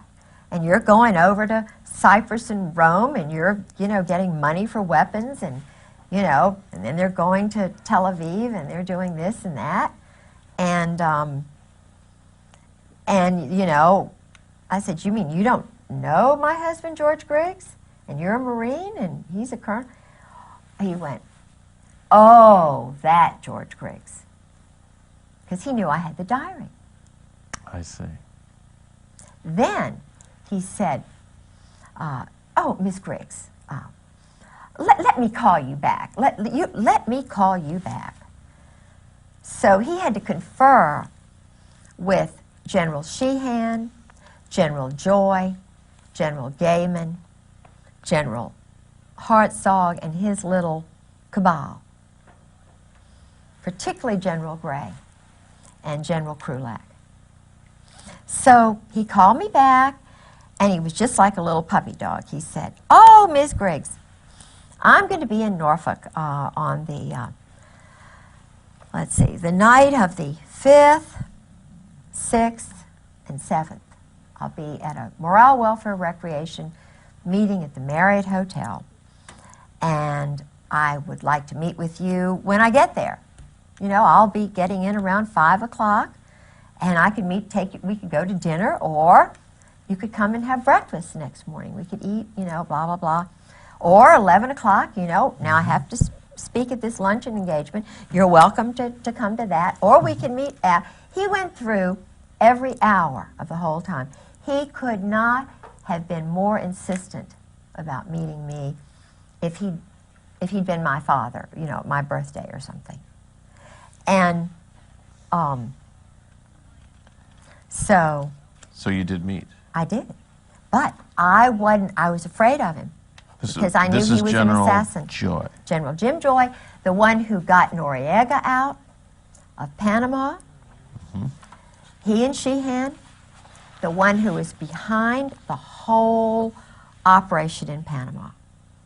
This is a powerful guy. He and Carl Steiner, Mutt and Jeff. Waco, they trained all the guys in Waco who went and did what they did to David Koresh. They're the ones behind all the black helicopters and Sheehan, they're the ones, you know, doing all the stuff down there. At Kathy McDaniel's down at, you know, in Fort Polk, Fort Wow. Hood. That's something new on me. Kathy McDonald, Daniel? Kathy McDaniel's had a little talk show. She's a wife of the daughter of the mayor down there at Fort Polk, Okay. the little town outside of Fort Polk.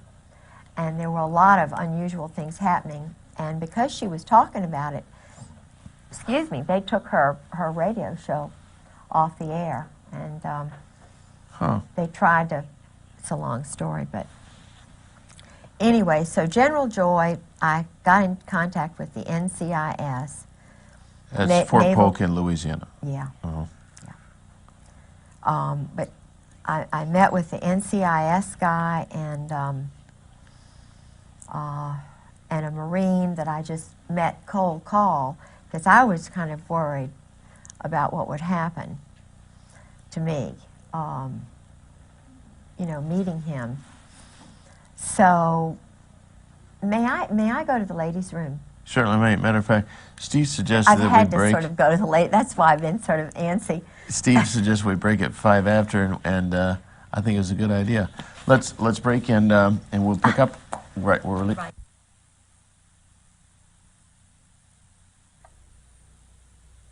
All right. So that's only half of it, of course. But if you guys would, of course, like for us to continue it, please let me know. Because like I said, it's about 4 parts of that. It's about 4 different parts of that. She pretty much goes from rooter to tutor through that diary and some more other shit.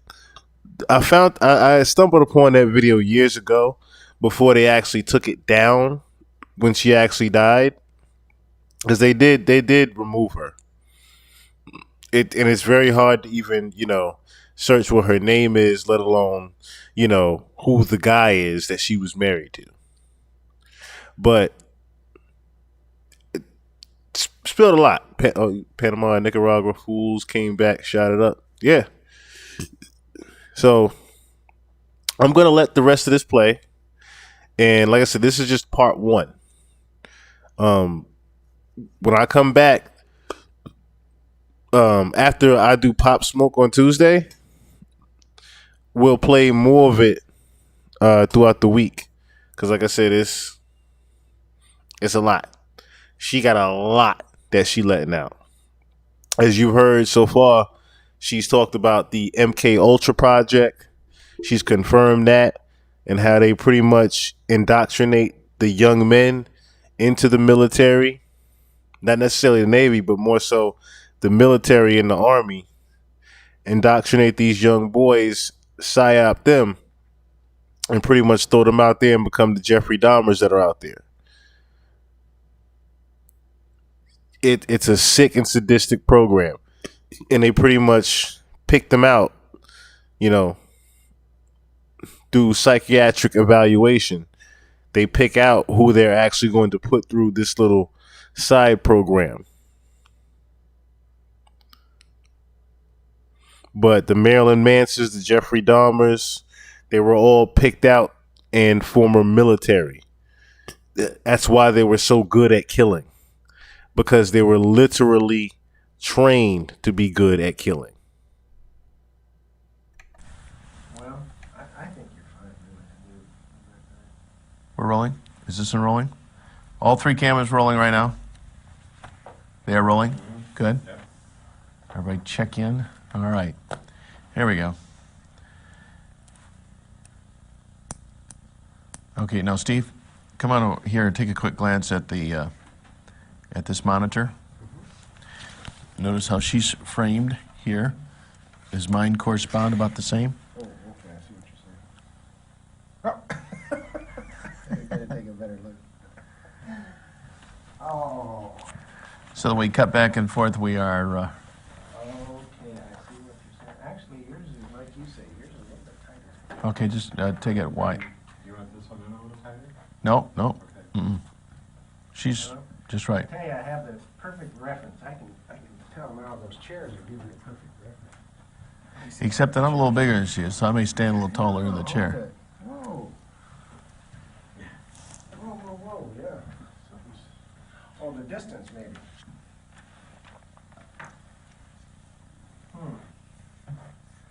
Yeah, let's just. I'm just gonna hold what she says. Okay, yeah, we're not hairs over it. Okay, we're rolling. 10, 9, 8, 7, 6, 5, 4, 3, 2, 1.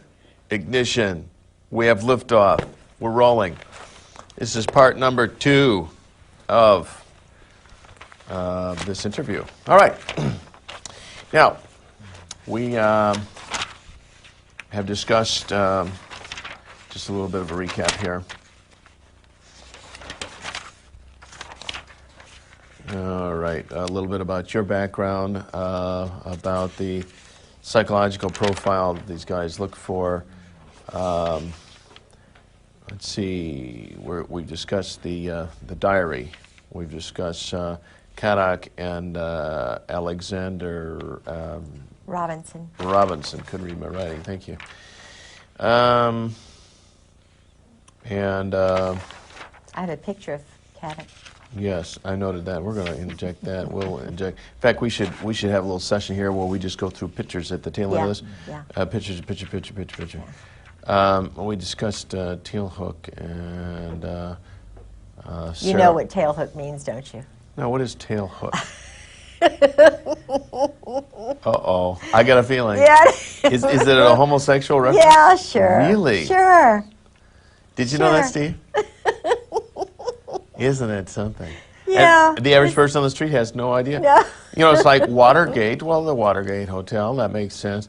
And tail hook probably is some reference to, you know what I honestly thought it was? When you refuel a jet or something. It is. But you look, see, the planes look like this. Because, see, I was told this by Jerry Unruh. And Jerry Unruh was a captain when I met him. We were just partying. You know, I had a group of gals, and we were all school friends. And everybody hung around this place called Poppy's in Virginia Beach. It was the place in the mid-'80s when I was at the Virginia Center for World Trade. Well, Jerry was in there. He's an intelligence operative with Scrowcroft, Crow, you know, this whole McFarlane, Ed Wilson, who's a really good friend of my husband's, who's a really bad guy. Anyway, they're all some of them are doing this Rush River Lodge thing, you know, which Angleton was doing, where Woodward would go to these big orgy parties. And George went to a few of those. But this, you see, is the plane, and it kind of looks like that. Okay. And it refuels. Uh-huh. See, that's what the hook is for. That's called a tail refueling. hook. Yes. Uh-huh. But it has a double meaning. A double entendre, sure. Because and I went to the preceding show 2 weeks ago, and they had the tail hook booth, and I have some stuff, I don't think I have it with me, but tail hook souvenirs, because they are really trying to promote that, you know, the charitable function of that organization. Yes, of course. Yeah. Now, the fact that cover got blown on those tail hook things, that was a major snafu, right? She had to try very hard to get that out. That was at Camp Lejeune? No, I think it was in Las Vegas. Okay. But, my thing went on in Camp Lejeune before tail hook, and this is why I got flagged. Oh. Because I stopped all the go-go dancers in the officers' clubs, and they got very mad with me. Ooh. I can tell you that story. It's true. Yeah, but why, you didn't realize what you're doing at the time? No, I was just incensed, you know, that they would allow topless women, young girls, in the officers' club dining room while I was trying to eat late one night. And George says, well, you know, you just have to get used to it. If you think this is anything, you ought to see what goes on in Okinawa. Well, this was 91, 90, it was before tail hook. And the Lord is always with me. Sometimes I don't know where he is, but this particular night, it was about 9 o'clock and I was starving. And I was really mad because his reaction wasn't, I'm sorry, this is offensive. Do you want to go in town to eat or something? He didn't do that. He attacked me. It was a chance to educate me the way they were educated. I see. Get used to it, bitch. Yeah. Excuse my French. That's right. But that's really what he was trying to do. Well, they were all young married officers. Now, I worked at the chamber, and this is taxpayer money. This looks bad. They had, wedding bands on. And one of the guys, two of the guys goes out with one of the girls. So I'm going, after having said, don't you see anything wrong with this picture? And getting no background. I thought, oh, boy, I've got a camera in my pocketbook. I am going to see Marty and Oogie, my old roommate from St. Mary's, little Episcopal Junior College in Raleigh, North Carolina. And I said, whoa, little Lucille Ball comes out. And I just kind of grabbed that little camera with the flash, and I get me 3 little flashes of scattering people. So Just light. because the camera's going off. Yes. So that said to me, it proved to him, God, truth is light, light is truth. Hey, this isn't. God proved it. I didn't do it. I didn't argue. God is light and light is truth. I like how she even thought about that. Just being able to get out of there with just the simple camera flashes. I just took pictures. Because they didn't want to be exposed. Then what happened? What happened to the pictures? Well, he tried to grab my camera. He? My husband. Right. But there were still some men in there, you see, and 2 of the girls. And they were looking at me like, you are. The girls were probably thinking, but the guys, they saw older colonel, chief of staff here, wife. It was bad from the perspective of me being a wife, witnessing this, being ordered to shut up. So I took the camera when he wanted to grab it from me, and I went like this. It was real battle time, major. My brother was a championship wrestler, and I don't know anything about holds, but I knew this was self-preservation time. And I just said, well, I'm going to the ladies' room, huh? Yeah. So I went to the ladies' room, and I hid the darn thing. And he wanted to know where it was. We had a major battle.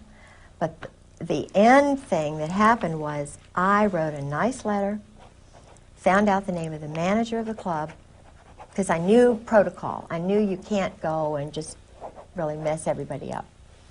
And I sent a letter saying, is this normal to have it, to the club manager?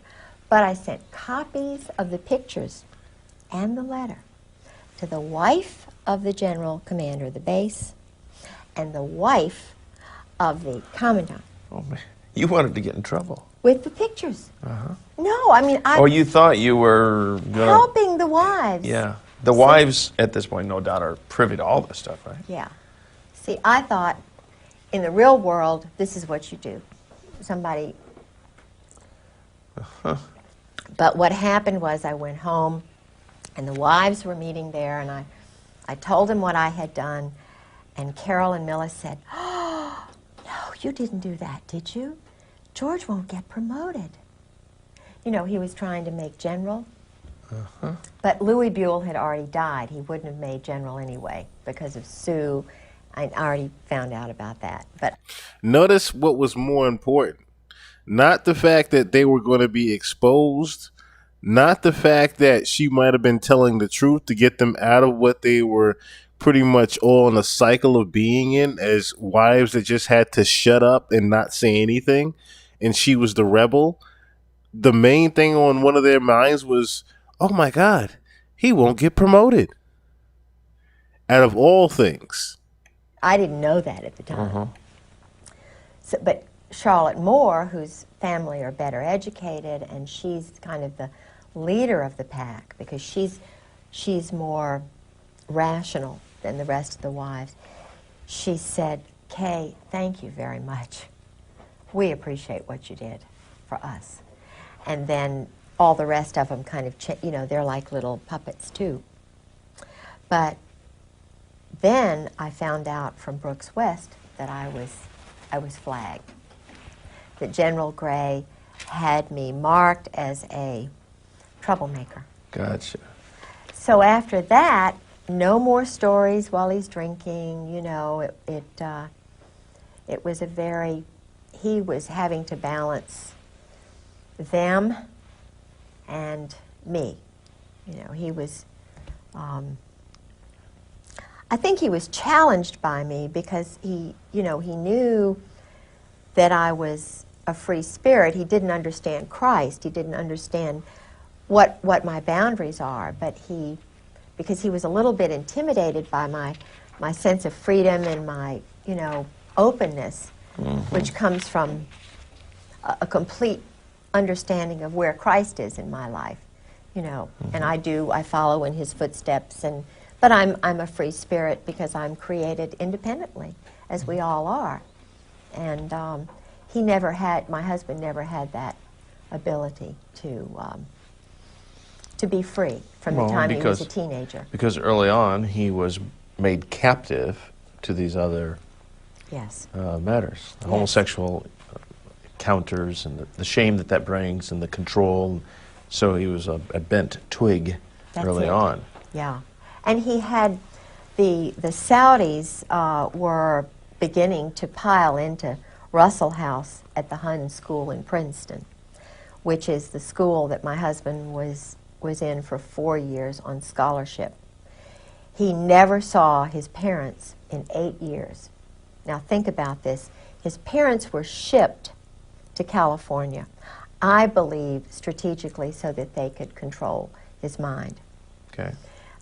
He was too poor to fly out there. I think he did go one time when he was ROTC on a flight that took him forever and a day to get out there.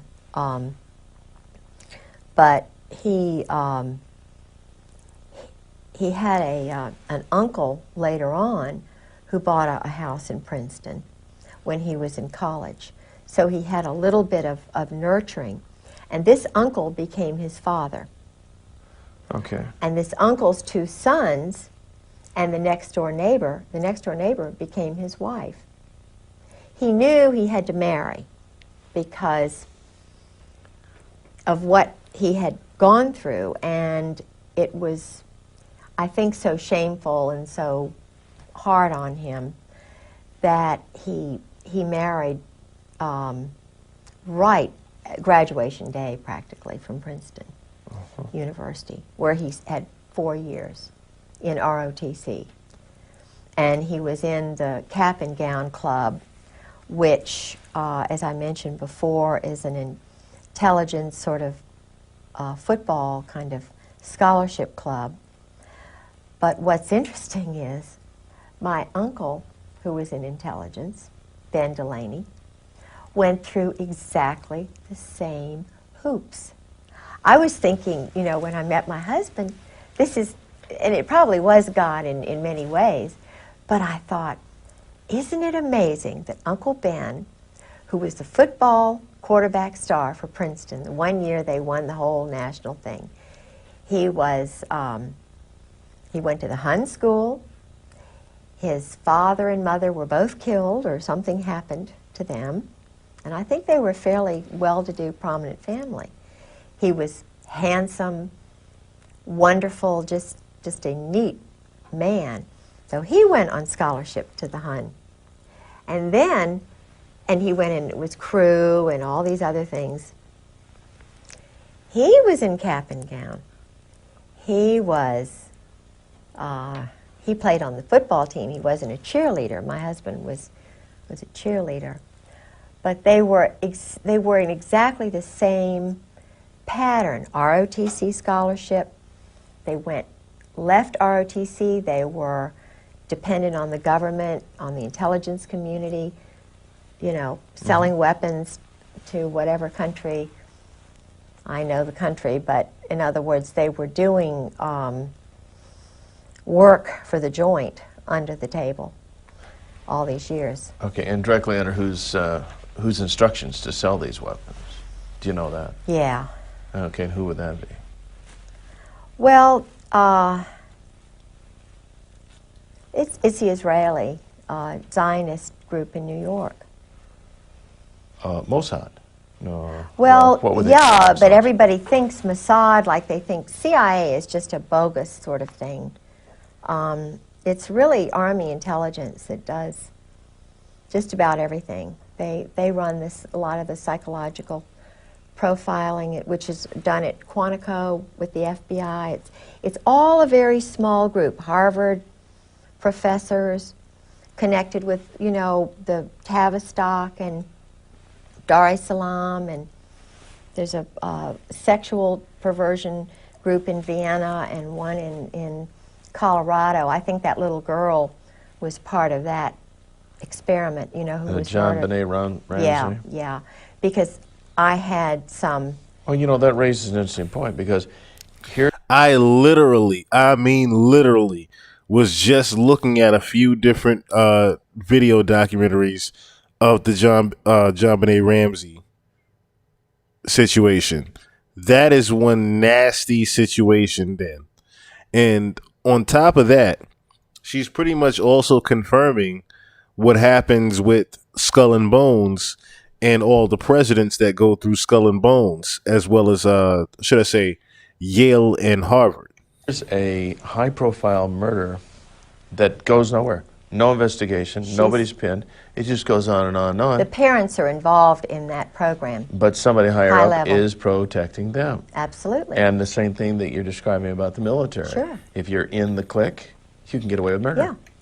Which coincides with what we were talking about earlier on how, say, for example, just little things like how Usher is able to get custody of a Justin Bieber and then Diddy getting custody of, say, even a Usher, or having Justin Bieber over a certain period of time.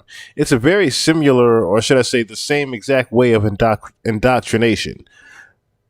The industry does the same exact indoctrination that the military does. The same exact way. Absolutely.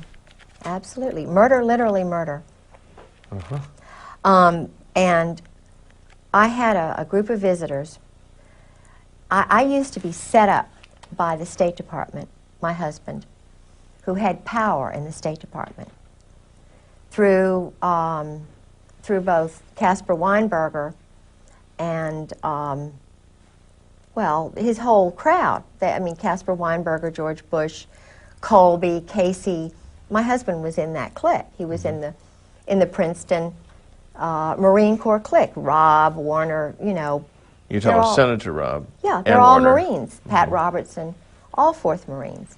I mean, they're all involved in this. They know, they're running everything. Now, you mentioned Pat Robertson. You're talking about the 700 Club, Pat Robertson. Yeah, there's a power thing there. And it's all male, it's all white, and they know the murders are going on.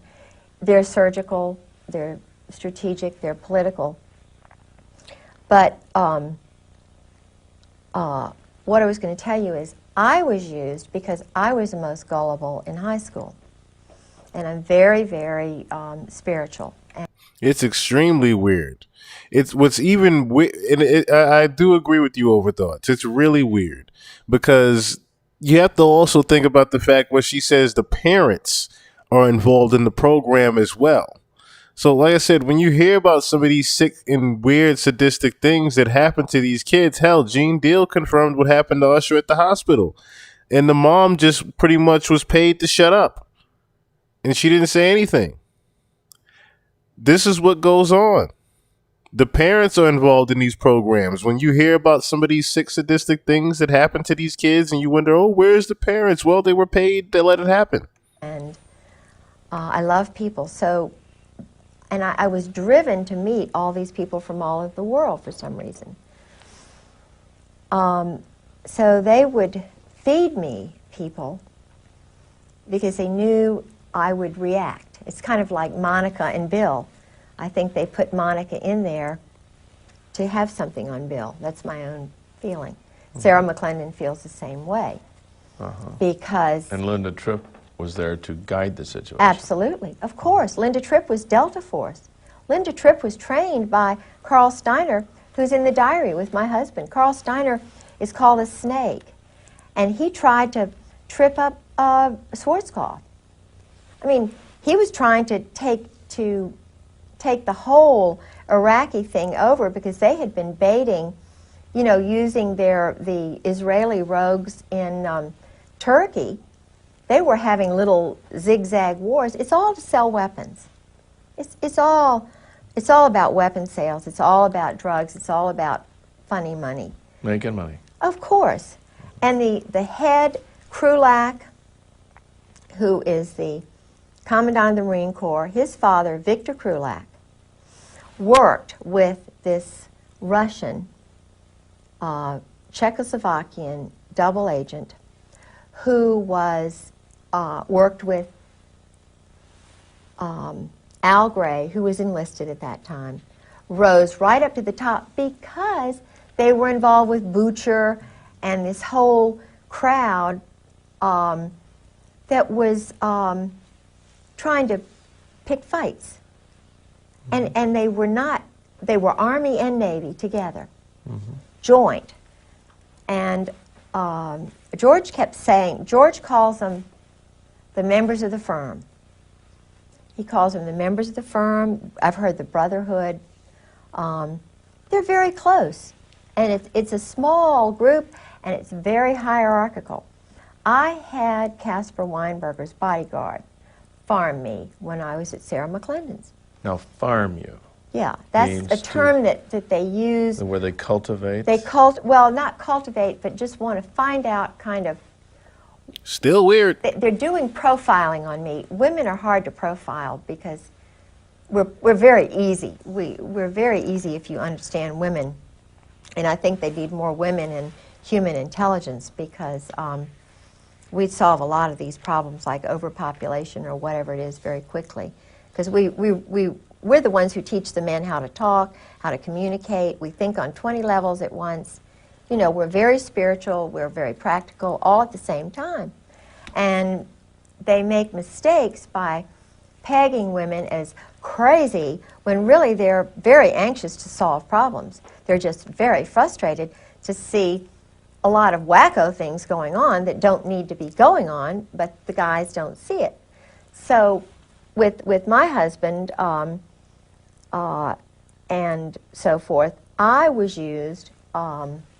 They profiled me. They knew I loved international people because I'd already demonstrated that. And there was a group of sexual psychiatrists from Vienna who came over. I have pictures of them.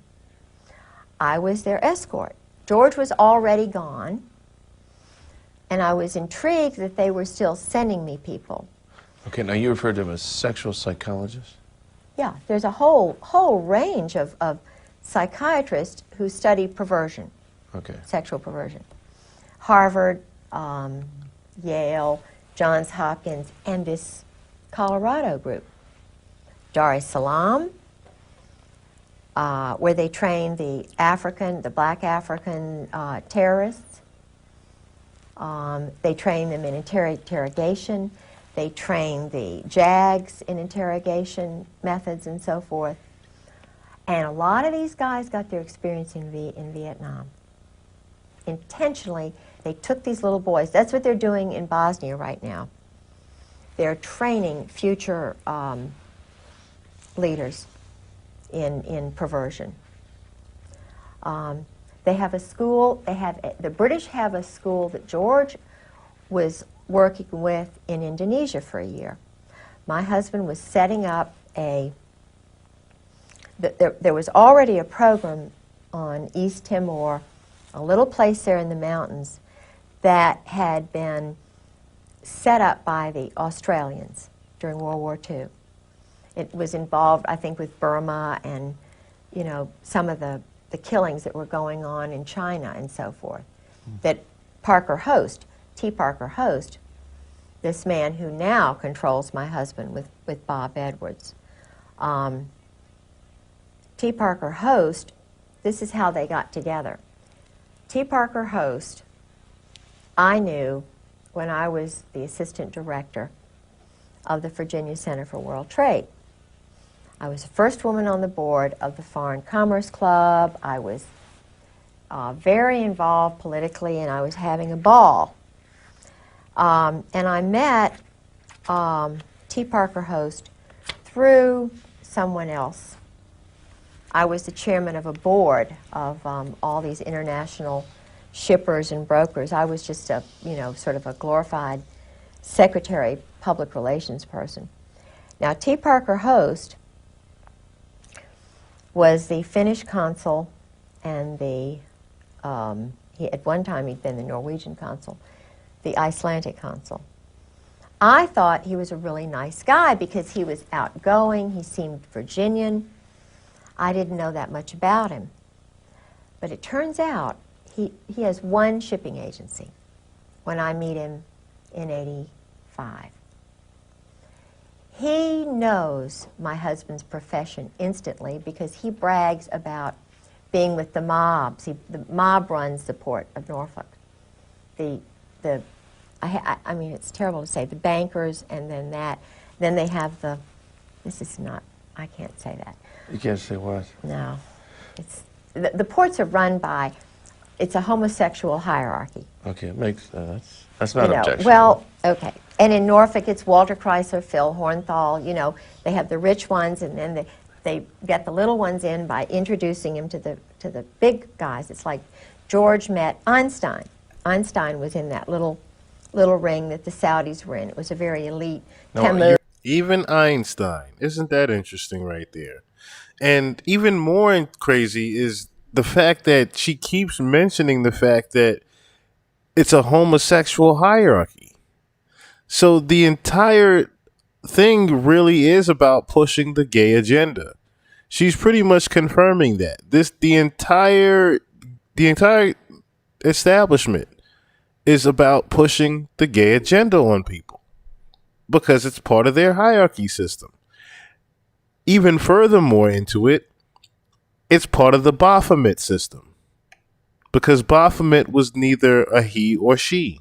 You're saying Einstein? Albert Einstein Okay. was in that little Princeton ring before he died. Okay. George, they partied Mhm. together.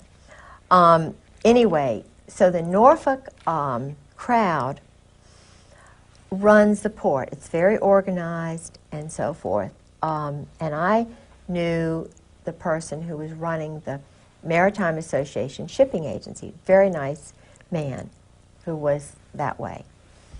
But I didn't know it, I went out with him. I like him very much. I mean, he's a very nice person. But And completely homosexual. completely.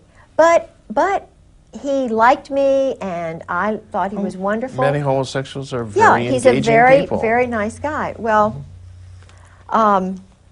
his best friend was T. Parker Host. He lived with him for a while.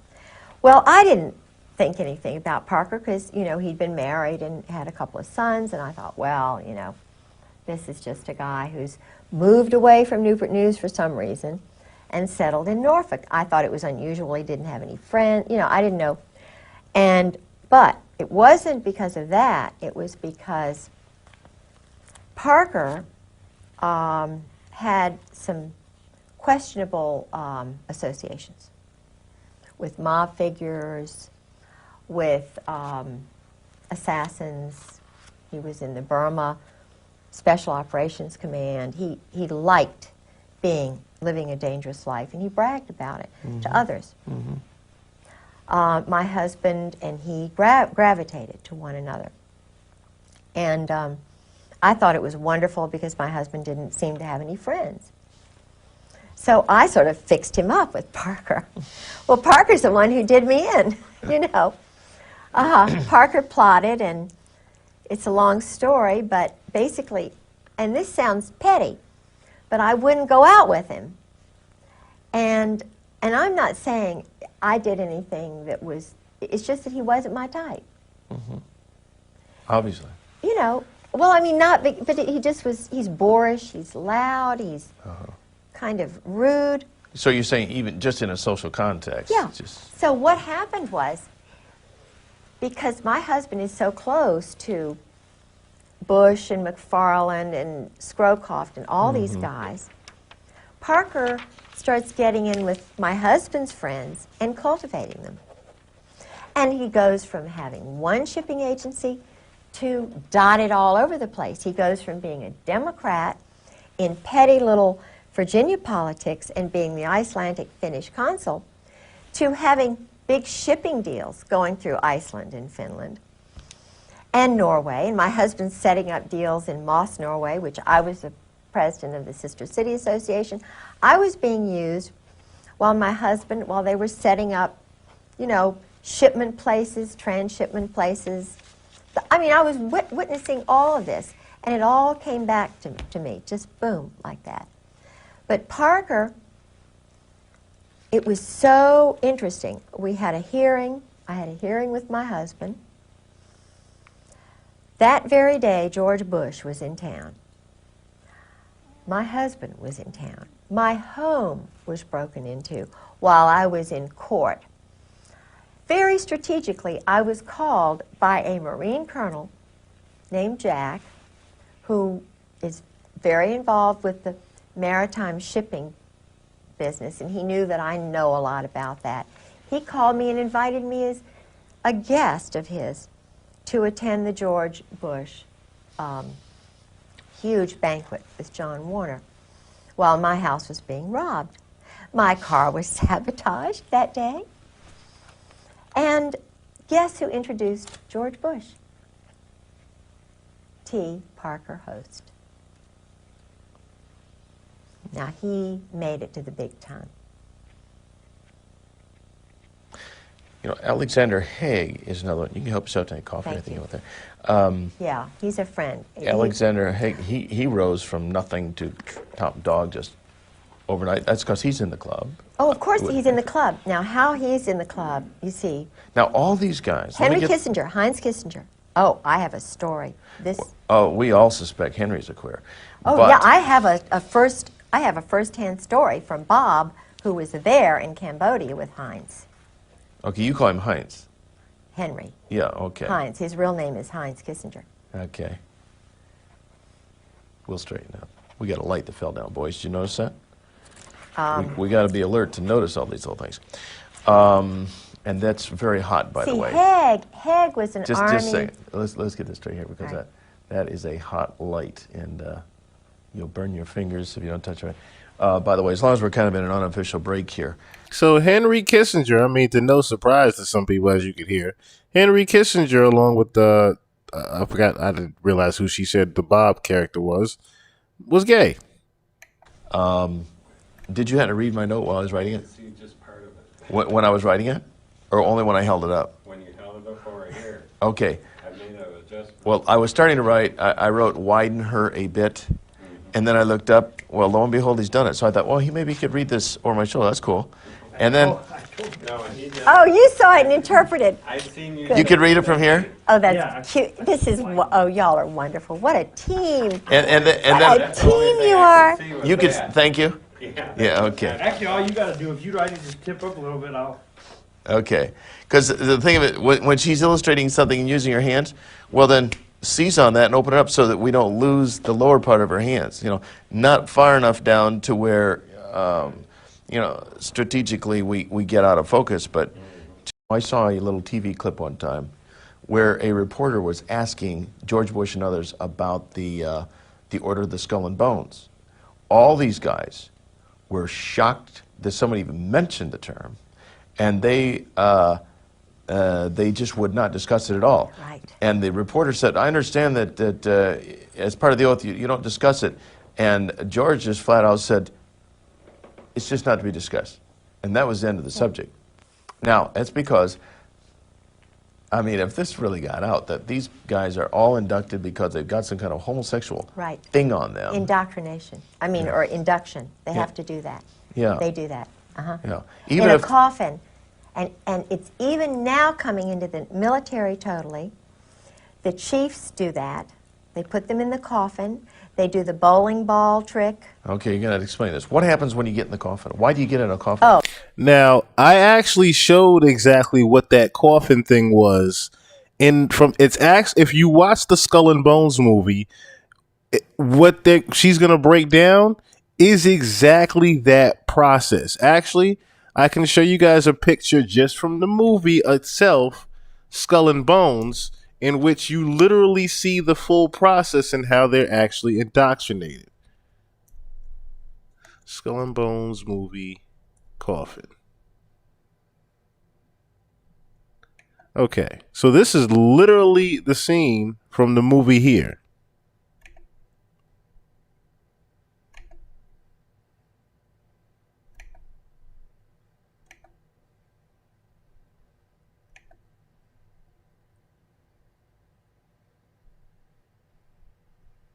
This is literally a scene from the movie.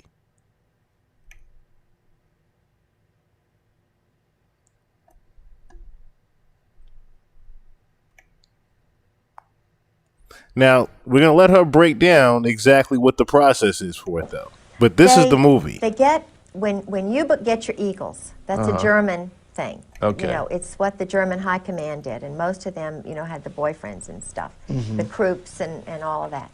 It is a German thing that they say goes back to Greece, and it's all the male Marine-looking men that they do it with.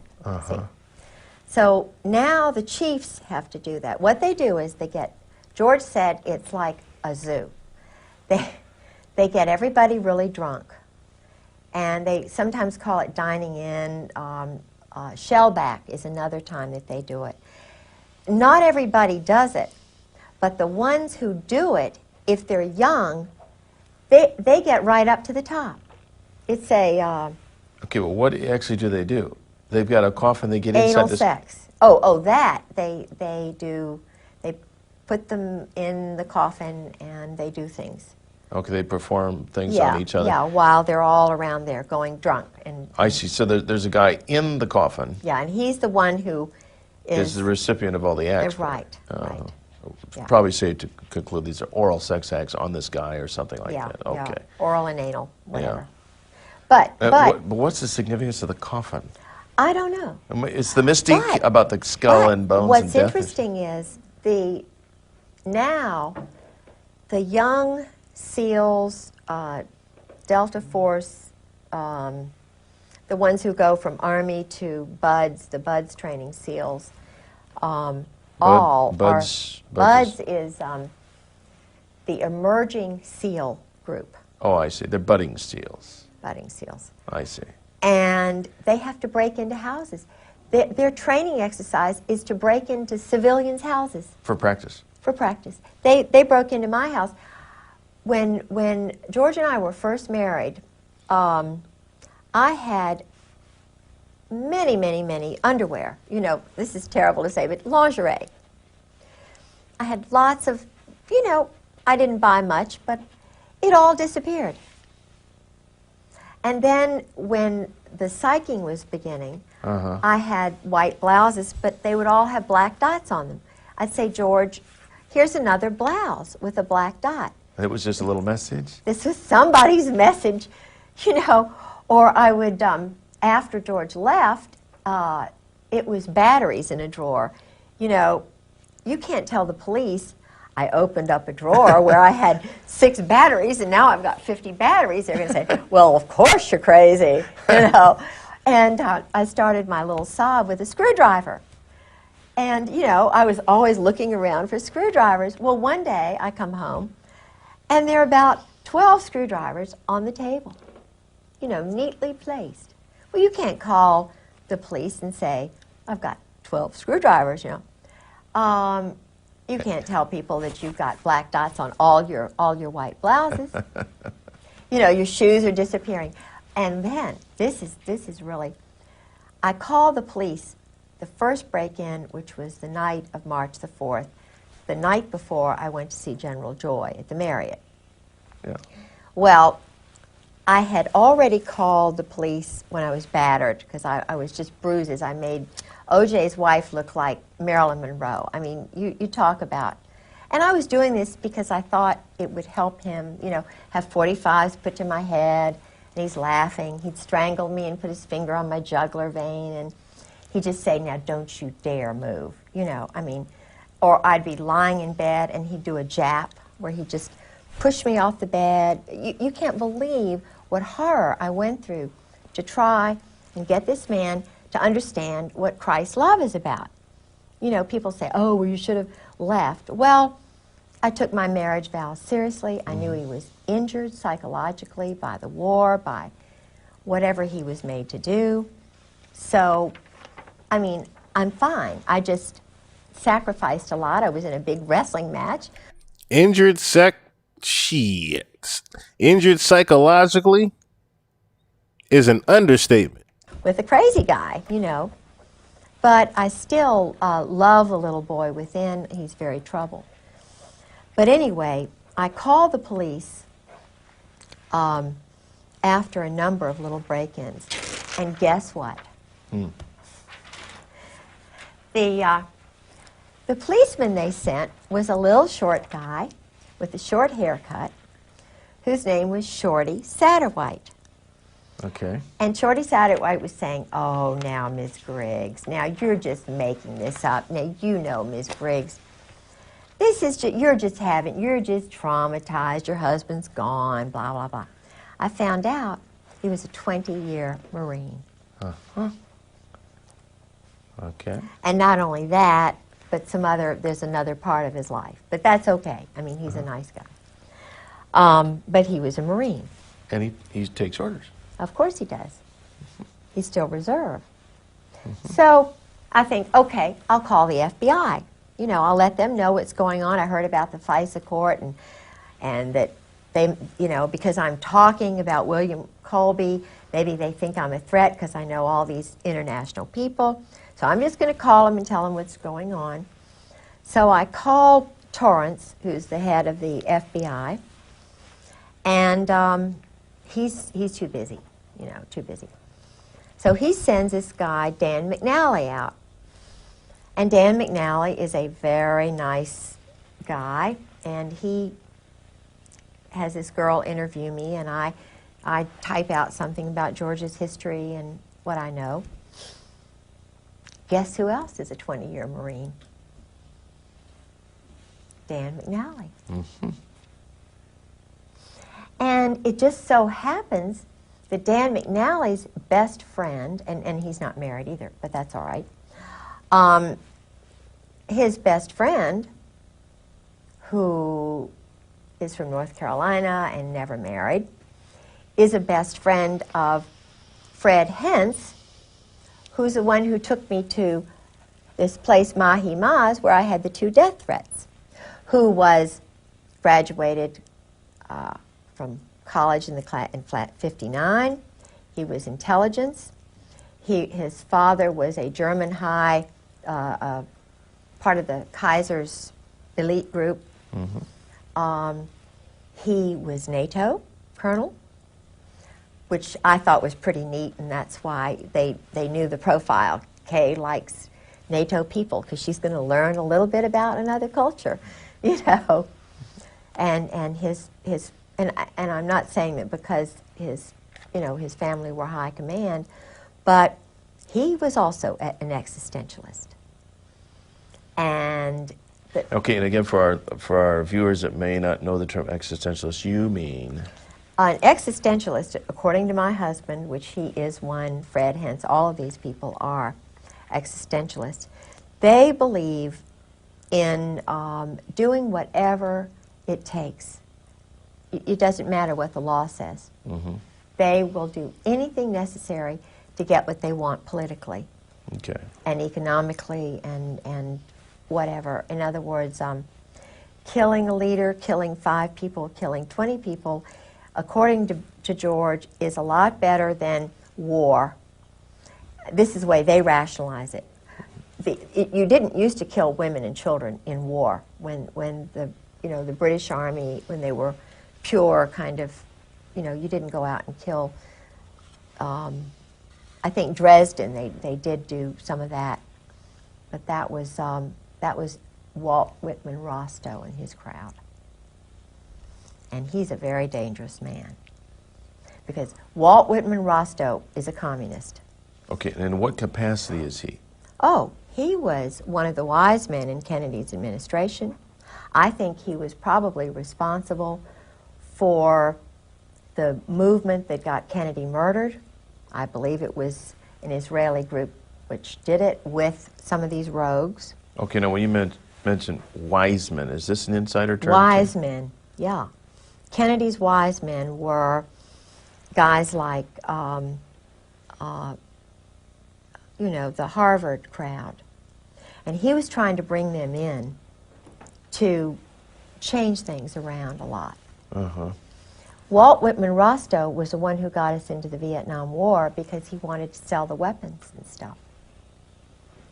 He and Victor Krulak, who is the present commandant's father, Krulak was his lackey. Walt Whitman Rostow's lackey. Walt Whitman Rostow went with Taylor, General Taylor, and wrote the report that got us into the Vietnam War. And all the time that the Pentagon was saying, no, no, no, no, he was a cheerleader for the weapons sales. He and Henry Kissinger, Heinz. He and Henry. Walt Whitman Rostow, Eugene Debs Rostow, these were communists, named for communists. Eugene Debs Rostow and it's either his son or his other brother, runs the big Boston mob, the port there. His name is Nicholas Rostow. With the Weld, you know, with William Weld, they've done all that drug business in Mexico for years. They had that Russian, you know, the one who was murdered by the assassin, Ramon. You know, he was a competitor, Stalin's competitor, and he escaped. Very famous Tolstoy. Okay. Tolstoy became a Christian at the end, and you can't become a Christian. That's a death warrant. So they killed Tolstoy because he was becoming too, I think, now I don't know the whole story. There's probably a lot more to it, and I just, maybe I see completely the wrong picture there. But Tolstoy was murdered by this same Parisian, Spanish, Czechoslovakian, Georgian, Russian group, okay, which are all part of the former Abwehr. All right. We've got to stop. Tolstoy is not the correct name. I know who you're talking about, but I can't think of it. Tolstoy is a writer. A what? He's a writer. He's a Russian writer. But the guy you're thinking of was murdered in Mexico. Yeah. It's not Tolstoy. Okay, what was his name? Nice little Jewish boy. Good. It's a good point to bring this up because if we can correct that name, and don't go that wide. When I'm talking about going wide, I'm not talking about going anywhere near that wide because we got all this junk over here we don't want in the picture. Are you sure it That wasn't is Tolstoy? I think plenty it for- was. That's just plenty for. I know he's a writer. That's I okay. know. That's okay. You're learning. The right-hand man of Lenin, and he defected and went to Mexico. Right. He went to Mexico and murdered him. I think it was Tolstoy. It could be two Tolstoys. No, Tolstoys. Tolstoy is a very famous author. You're not thinking of Trotsky. Oh, yes, you're right. Hey. Oh, got it. Let's correct that. Oh, thank you. Bravo. We're getting close. Bravo. You were doing Close. so well, and I thought we can't use this because it's the wrong name, and it's going to destroy the whole story. Good. And I'm Good. sorry. Okay. Good. All right. Trotsky. Well, let's back up. Okay. We have 5 minutes to go. Okay. We can easily do that. That is on this tape. I'll tell you what, We have more time than this, but on this tape. Next tape, and in the next 5 minutes, tell us what Max Sog means, because you mentioned it earlier. Okay. But I still don't know what it means. But let's get Trotsky in this piece right now while we're thinking about this, okay? So let's pick this up with, you were saying about,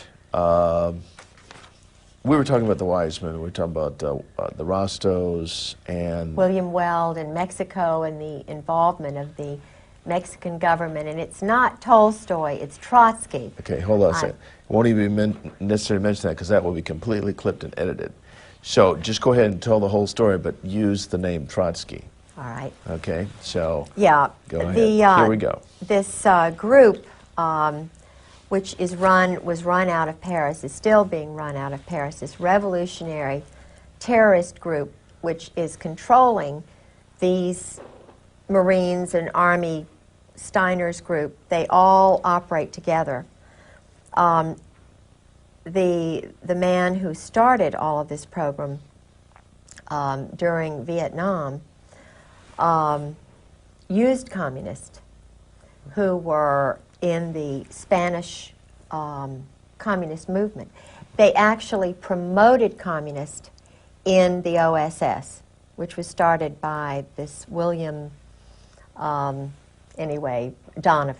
Okay. So they were promoting and using communists who were actually wanting to get rid of our form of government as a stepping stone to world domination. So this group now in the Army and in the Marine Corps has communists at the very top who are really, existentialist, which means they don't believe in God, they don't believe in Christ, they live for the moment, they believe in sort of one world which has no religions in it. Right. They're the ones who put Napoleon in power, they're the ones who put Oliver Cromwell in power, they're the ones probably who actually were behind the Roman Empire and maybe the Egyptian Empire. They put puppet people in power and they actually run it from behind the scenes. Now, Trotsky, as I understand it, was escaped from Russia. He had become a Christian, I understand, and was working with agents in the United States, Israel. And he was considered a threat. So he had to be silenced, killed. There's an excellent book which I have called The Mind of an Assassin, which is about the background of Trotsky's assassin, a young man named Ramon, who was trained, he was Soviet paid, I think he had experience in Spain. They organized it in Paris, I believe. And of course, up to the present time, there have been assassins operating out of Rome, Milan in particular, Naples, and Paris. And these are all anarchists, all mob related. They use mob funding. And of course, drug money to pay for the weapons, which are brand new weapons. The Bosnia Bazaar, this is the reason we had the war in Bosnia. The war in Bosnia is simply a stage to train assassins, to be a market for brand new weapons, to be a marketplace so that the drug money can be used. And the Army runs the whole show. It's totally run by the Army. The CIA is a bogus thing. It's training and doctrine command. It's NATO. It's SHAPE. Supreme Headquarters Allied Powers Europe, started by Eisenhower. It's a totally independent corporation. Its main function is to sell weapons and launder money. You're talking about CIA? No, No, I'm talking about SHAPE. SHAPE. Okay. CIA is kind of bogus. I mean, That's it's just there. a trade name for the media Oh, it's to use. confuse us. It's just to get us off the track. It's all being done by Army people who are now joint, because the word joint comes from the group that brought over a lot, and a lot of good people came over, but they came over illegally to kind of escape Nazi Germany and stuff. I don't know that much about it, but I do know that the funding organization, one of the funding organizations was out of New York, and it was called the Joint. And Meyer Lansky, see, our mob, the organized crime, the Jewish Kabbalist group, who don't believe in God really. Well, they do. They look at God as a Kabbalah kind of thing, and the opposite of good is bad, and they have to get rid of all the good people and kill them, and then I mean, they really do this. They're killing people who are good on purpose, and they get brownie points with their little cult. But this funding group in New York, they would pay for passports which were illegal, and in fact, my grandfather was involved with that. That's how I know so much about it, because my grandfather was told to keep silent and not to tell anybody, but of course he told my grandmother, and my grandmother told me, and I've told my children. Everybody knows they brought in probably more than 200,000 Nazi soldiers and SS and, wacko scientists and psychologists, and all of them, most of them, had the German disease, because it was their culture.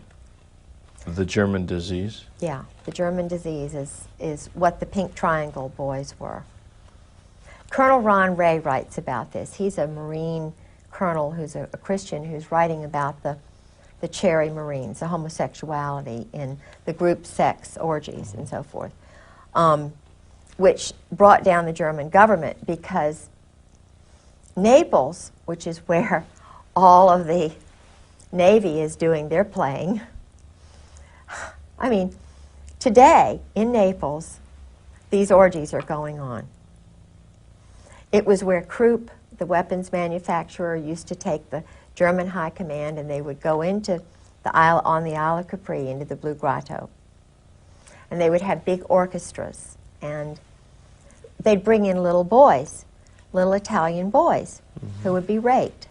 They'd give them trinkets. And, of course, the mothers gradually found out, and just like me, it was one thing when there was just one of me. Now there are a lot more of us wives who are talking and telling truth. And it took those Italian women went to newspapers in Italy. They wouldn't listen. But when they went to the wives of these guys in Germany, it brought it all out. It brought the German government down, because they were duplicitous in it, But what they were doing was pedophilia. They were raping, bringing in little boys. They involved the Catholic priests, who were bringing in all. Anyway, so, but what happened was this whole group came over to the United States. And they, it's an old culture, but it is the reason there are a lot of things going on with children these days.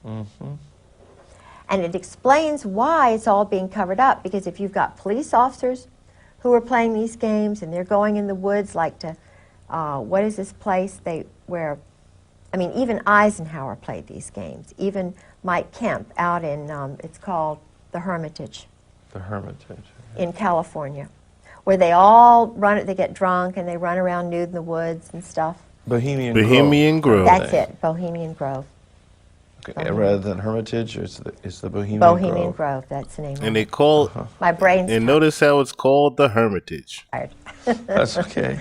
And the one in there was a big one in Washington called Rush River Lodge, where they used to all go, and there are lots of places now. But the problem, as I see it, is that I think they're trying to destroy America and the basic Protestant Christian culture, because where you have a militaristic society, which is where the rules are only for those people, and keep in mind that Meyer Lansky and Luciano, Lucky Luciano, and the other man, they chose to go to Italy. Luciano went to Milan. He wasn't banished to Naples and Milan. The two top mob families went there because of the weapons industry. They're selling weapons. I mean, that's what the military is doing. It's totally controlled by the mob. Look at this. Weinberger was General Douglas MacArthur's. He spied on MacArthur in Korea. Who was MacArthur's nemesis?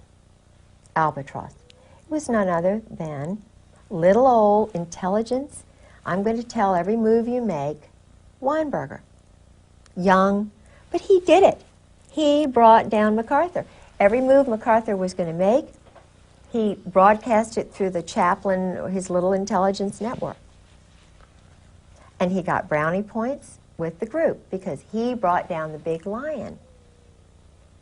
When you get rid of a big lion like that, you get a big job. You've done good work. And they needed to get rid of MacArthur because he didn't want to keep the wars going. He wanted it over, and it's like General Trefay, who took over after the Vietnam War was over, and he was on C-SPAN in August of '96 with former Ambassador Whitehead and a few of the other the State Department Vietnam people. And General Trefay, he had been holding this in for years. He was on C-SPAN. This man let it all out. He said, I took over at the end of the Vietnam War. I was in control, right? Big general, charge. So I say, cut off the shipment of weapons. So I tell the Pentagon, cut off the shipment of weapons. He said, I got a phone call from Henry Kissinger saying the weapons are going to continue at the wartime rate. Sure. Now, that's when all this stuff with China started. It started before then, because already the communist agents, the New York, Brooklyn, New Jersey mob, were already training Mao. Mao was trained in Paris. So was, the one in Cambodia. What's his name? I can't think of his name. The one who was Pol Pot. Yeah. They were homosexually, bless their little hearts, by priests. They were wonderful little boys sent there, turned, which is the word, when they believe their mothers, and then all of a sudden the world's horrible, and then they have these wonderful friends who are going to make them leaders. Yeah. They're turned psychologically, and it's a pattern. And so this is why it's so important to know what they are doing to innocent little boys in the Army and the Marine Corps today. Why? Why are they having them go together in groups and strip nude when they're brand new inductees? Uh-huh. Why do they do certain things in public, in front of the group? And Well, they even do that during the pre-induction physical? Yes. I mean, And they also have the doctor. that's why I didn't want to go in the Army. I knew there was something. Yeah. But they also turn around the other way after doing that. The other way, and they're upside down. And they do this anally. Uh-huh. Now, why do they do that in public? Why are the urinals all out in public, without separate stalls? Yeah. If they're not promoting this. And then why is it that the ones who are this way rise up faster than the ones who don't? Because there's someone there noticing Yeah, sure. those sure. who are Vulnerable. vulnerable. I was going to say rising, but that wouldn't be quite They're appropriate. called rising stars. Rising stars. Rising, that's the word the State Department uses for those who are controlled. And when I was volunteering with the State Department as an escort in Virginia, I had this group called, I thought it up myself, VIVA, Virginia International Visitors Association. And I tried so hard to get to be a part of the State Department family. But I'm a Christian, see, I'm a Protestant. Christian, and they don't want Christians in there. My goodness. You know, I would have guests, and I would let them know I was a Christian and that I love them, and Virginia's a wonderful place. And but I couldn't be a part of that. No. They sent me people, but I never was a part of it, even though I had lots and lots of dignitaries. Did you ever have any contact with Madeline Albright? No, I lived with Sarah McClendon for about 6 months. And Sarah is a Democrat. See, I was a Republican all these years. I was married for 21 years to a Democratic governor's grandson. It was an arranged marriage, and so I knew a lot of the high-level Democrats who were really sort of conservative. It's hard, you know, in Virginia, they're very conservative. So when I stayed with Sarah McClendon, I had become a Republican, you know. And Sarah told me a lot of the things that were going on in the White House from her insider perspective, which totally challenged my perspective on everything. You know, Ron Brown was murdered, for example. Sure. Vince Foster was murdered. Forrestal was murdered. Tell you what, we're gonna break right here. Okay. Because we're just about out of tape, I think, on this in here. This would be a good place to pick up, though. Ron Brown, Vince Foster. I think Foster had a Marine Corps background. Is that possible? I think so. He may have. I bet he did. That would fit right in. Yeah. Oh. But yeah, this is the last 20 seconds of it. As you can see, she can goo. She can just goo. They put the mic on in front of her and she just went. But a lot was said there. I didn't even know about, I wouldn't have thought about the fact that they sent Monica Lewinsky to Bill Clinton to pretty much get him jammed up in that situation in the first place. It wasn't just some chick he met. Pretty much she got sent to jam him up. You hearing about the Desert Storm days, Malcolm? Ferry B, what it do, my brother? What it do? Man, we started off just shooting the shit, just regular doing it do. And we landed off at a former government wife of a former wife of a former government assassin. That's what we arrived at. And that was only part one. Okay, so again, when I come back Tuesday, we doing Pop Smoke. When I come back after that, we're going to do another 2 hours of just her, because she has part 2 to get to. Like I said, it's 4 parts, and all 4 parts are about 2 hours.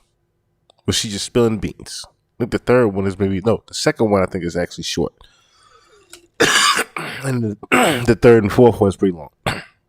But either way, she tells a lot. I think one of them, she gets into cloning also. When she gets into the cloning of the presidents, that's when y'all, man, like I said, pretty cool content that I had found years and years and years ago. And I said, let me snatch this now before YouTube take this shit down, because this is going to be hard for somebody to fucking find. TikTok might have it, but I doubt it that they got her explaining all this shit and they know about it. She's pretty much confirming it. And they kept her name pretty much in private, her last name anyway. They kept calling her just Kate, because they didn't want to, of course, disclose her last name so you can pinpoint who he is, pinpoint who she is, so forth and so on. So, needless to say, was a absolute blast. I'm exhausted. I am tired. I'm taking my ass to sleep. I was gonna stay up a little bit longer and do some other shit, but I gotta get some sleep. Being 36 and only getting 3 hours of sleep or 4 hours of sleep every single night, even when you're going to work and then coming home and doing this, I'm tired. I'm tired. But I loved what I do. I absolutely love what I do. So, once again, thank you for tuning in. Everybody tuning in. I love What it is, you really do.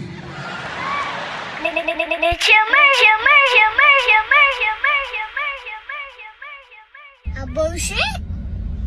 bullshit.